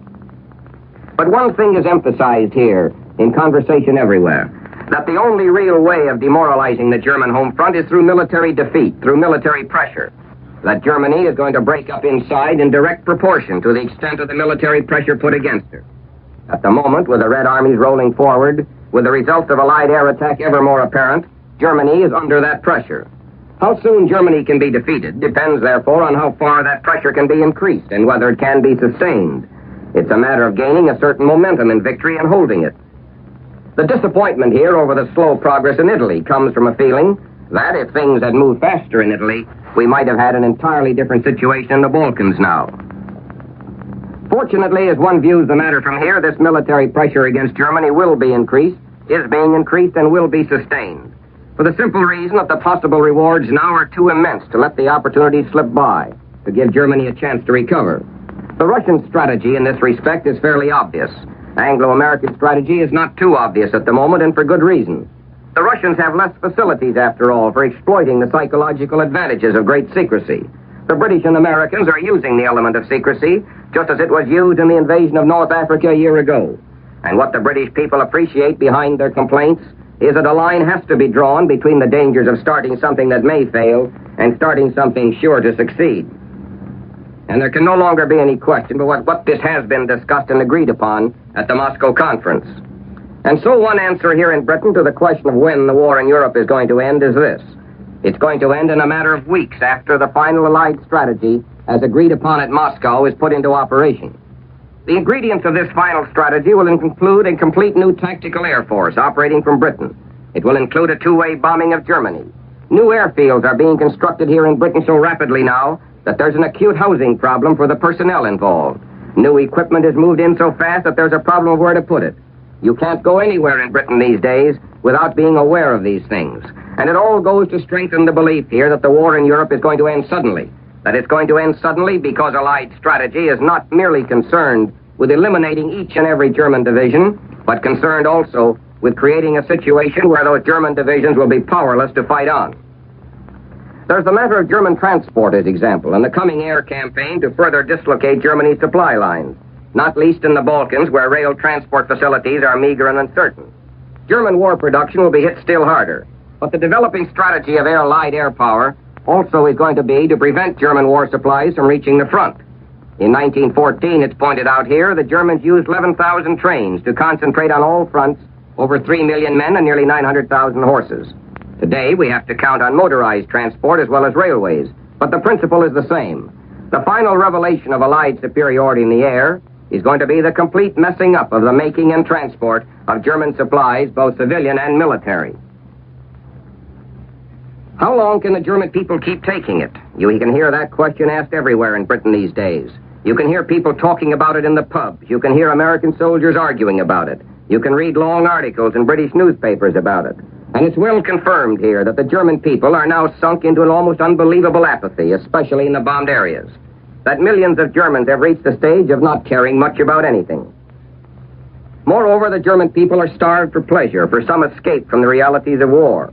Even here in Britain, it's obvious how the strain of war develops a search for pleasure. For the Germans, this desire for simple enjoyment of life is something that tears relentlessly at them now. And there are dozens of other demoralizing factors at work now in Germany. Also, there are more and more reports of moves in Germany to supplant the Nazi regime with a military government as the first step toward peace. Today, I saw a copy of a letter written by a German Gauleiter to his district leaders, a letter warning his district leaders that a move is on foot to overthrow Hitler, and warning that any such move would lead to civil war in Germany. A letter dated in September and vouched for here as true. And there's nothing unusual about evidence like this, that there are people in Germany who now want to get rid of Hitler. But it's also recognized here in London that the Nazi Party still has command, that it will have command as long as the German armies are intact in the field and obedient to Hitler's orders. Where the breakup in Germany must come is through military defeat, which will force the German generals to clash with the Nazi Party. That's why the continuing success of the Russian drive and new manifestations of Anglo-American military strategy are being watched so eagerly here. The German people, from all accounts, will react to new leadership, but they must get that leadership. By a process of elimination, therefore, there's a tendency here in London now to concentrate attention on the German army. The Nazi Party will try to hang on to the bitter end. That's obvious. The German people, without any machinery for expression of popular feeling, as they had in the last war, can only wait and endure. It's up to the German army leaders to make the decisive move. And this is where the Nazis face a double problem within their own domain. They're working desperately to control the German people through endless propaganda meetings, through new disciplinary measures. But they must also control the morale of the German army in the face of coming defeats. And the German army has been developing its own contra-propaganda on this point. Some months ago in Sweden, I was told by Swedish travelers from Germany that German soldiers from the Russian front showed every evidence of having been secretly indoctrinated with anti-Nazi propaganda. These soldiers had one stubborn idea, that failure was not the fault of the army, but of the Nazi Party. They were being coached to believe that the Allied air attacks on German cities, the sufferings of their families and friends at home, was the fault of the Nazis. In other words, the German army leaders have been carrying on their own propaganda campaign, preparing the German soldier to turn against the Nazis when the time comes. It's the basis of the German army's preparations to salvage itself in the face of inevitable defeat. And it raises the question here of how far we are prepared to accept anything like this. A question we have a right to assume that has been talked over at length at the Moscow conference. For we may soon see Germany in charge of a military government, a government supported by German industrialists, a government desirous only of getting the best possible peace. Already it's reported here that German army is beginning to flirt fairly openly with communist elements in Germany, no doubt in hopes of influencing Moscow. In due time, the flirtation will be even more open in the direction of Britain. The sudden German interest in exchanging British prisoners of war is not without its point. But it can be assumed, too, that the Moscow conference has drawn up in good outline the terms of German surrender and how Germany is to be occupied, regardless of how the German army tries to save itself. And the Russians have good reason to be interested in this. The German army leaders will try to make a deal in any direction. The German industrialists, who will welcome a military government now, would prefer occupation by Britain and America, and they'll keep working for this to the last. These are some of the reasons for the welcome hope here that we may soon see surprising developments in Germany, why we may soon see far-reaching changes in Germany, which will raise problems of peace rather than problems of war. And that's Britain today as we start the fifth winter of the war here, hopeful, confident, with a lot of people who are very determined about the future. A Britain also that waits for the final grand slam of the war, prepared to pay a price while waiting, but confident that the Allies now hold the winning hand, and that it's only a matter of time as to when the hand will be laid down, whether, in fact, the full hand will have to be played out. This is Elmer Peterson in London, saying goodbye on this program until this time next week. You have been listening to War Telescope, a weekly report on the war as seen from London by Elmer Peterson, NBC's veteran observer in the British capital. Mr. Peterson is presented each Saturday at the same time over most of these stations. The program came to you from London and New York. This is the National Broadcasting Company.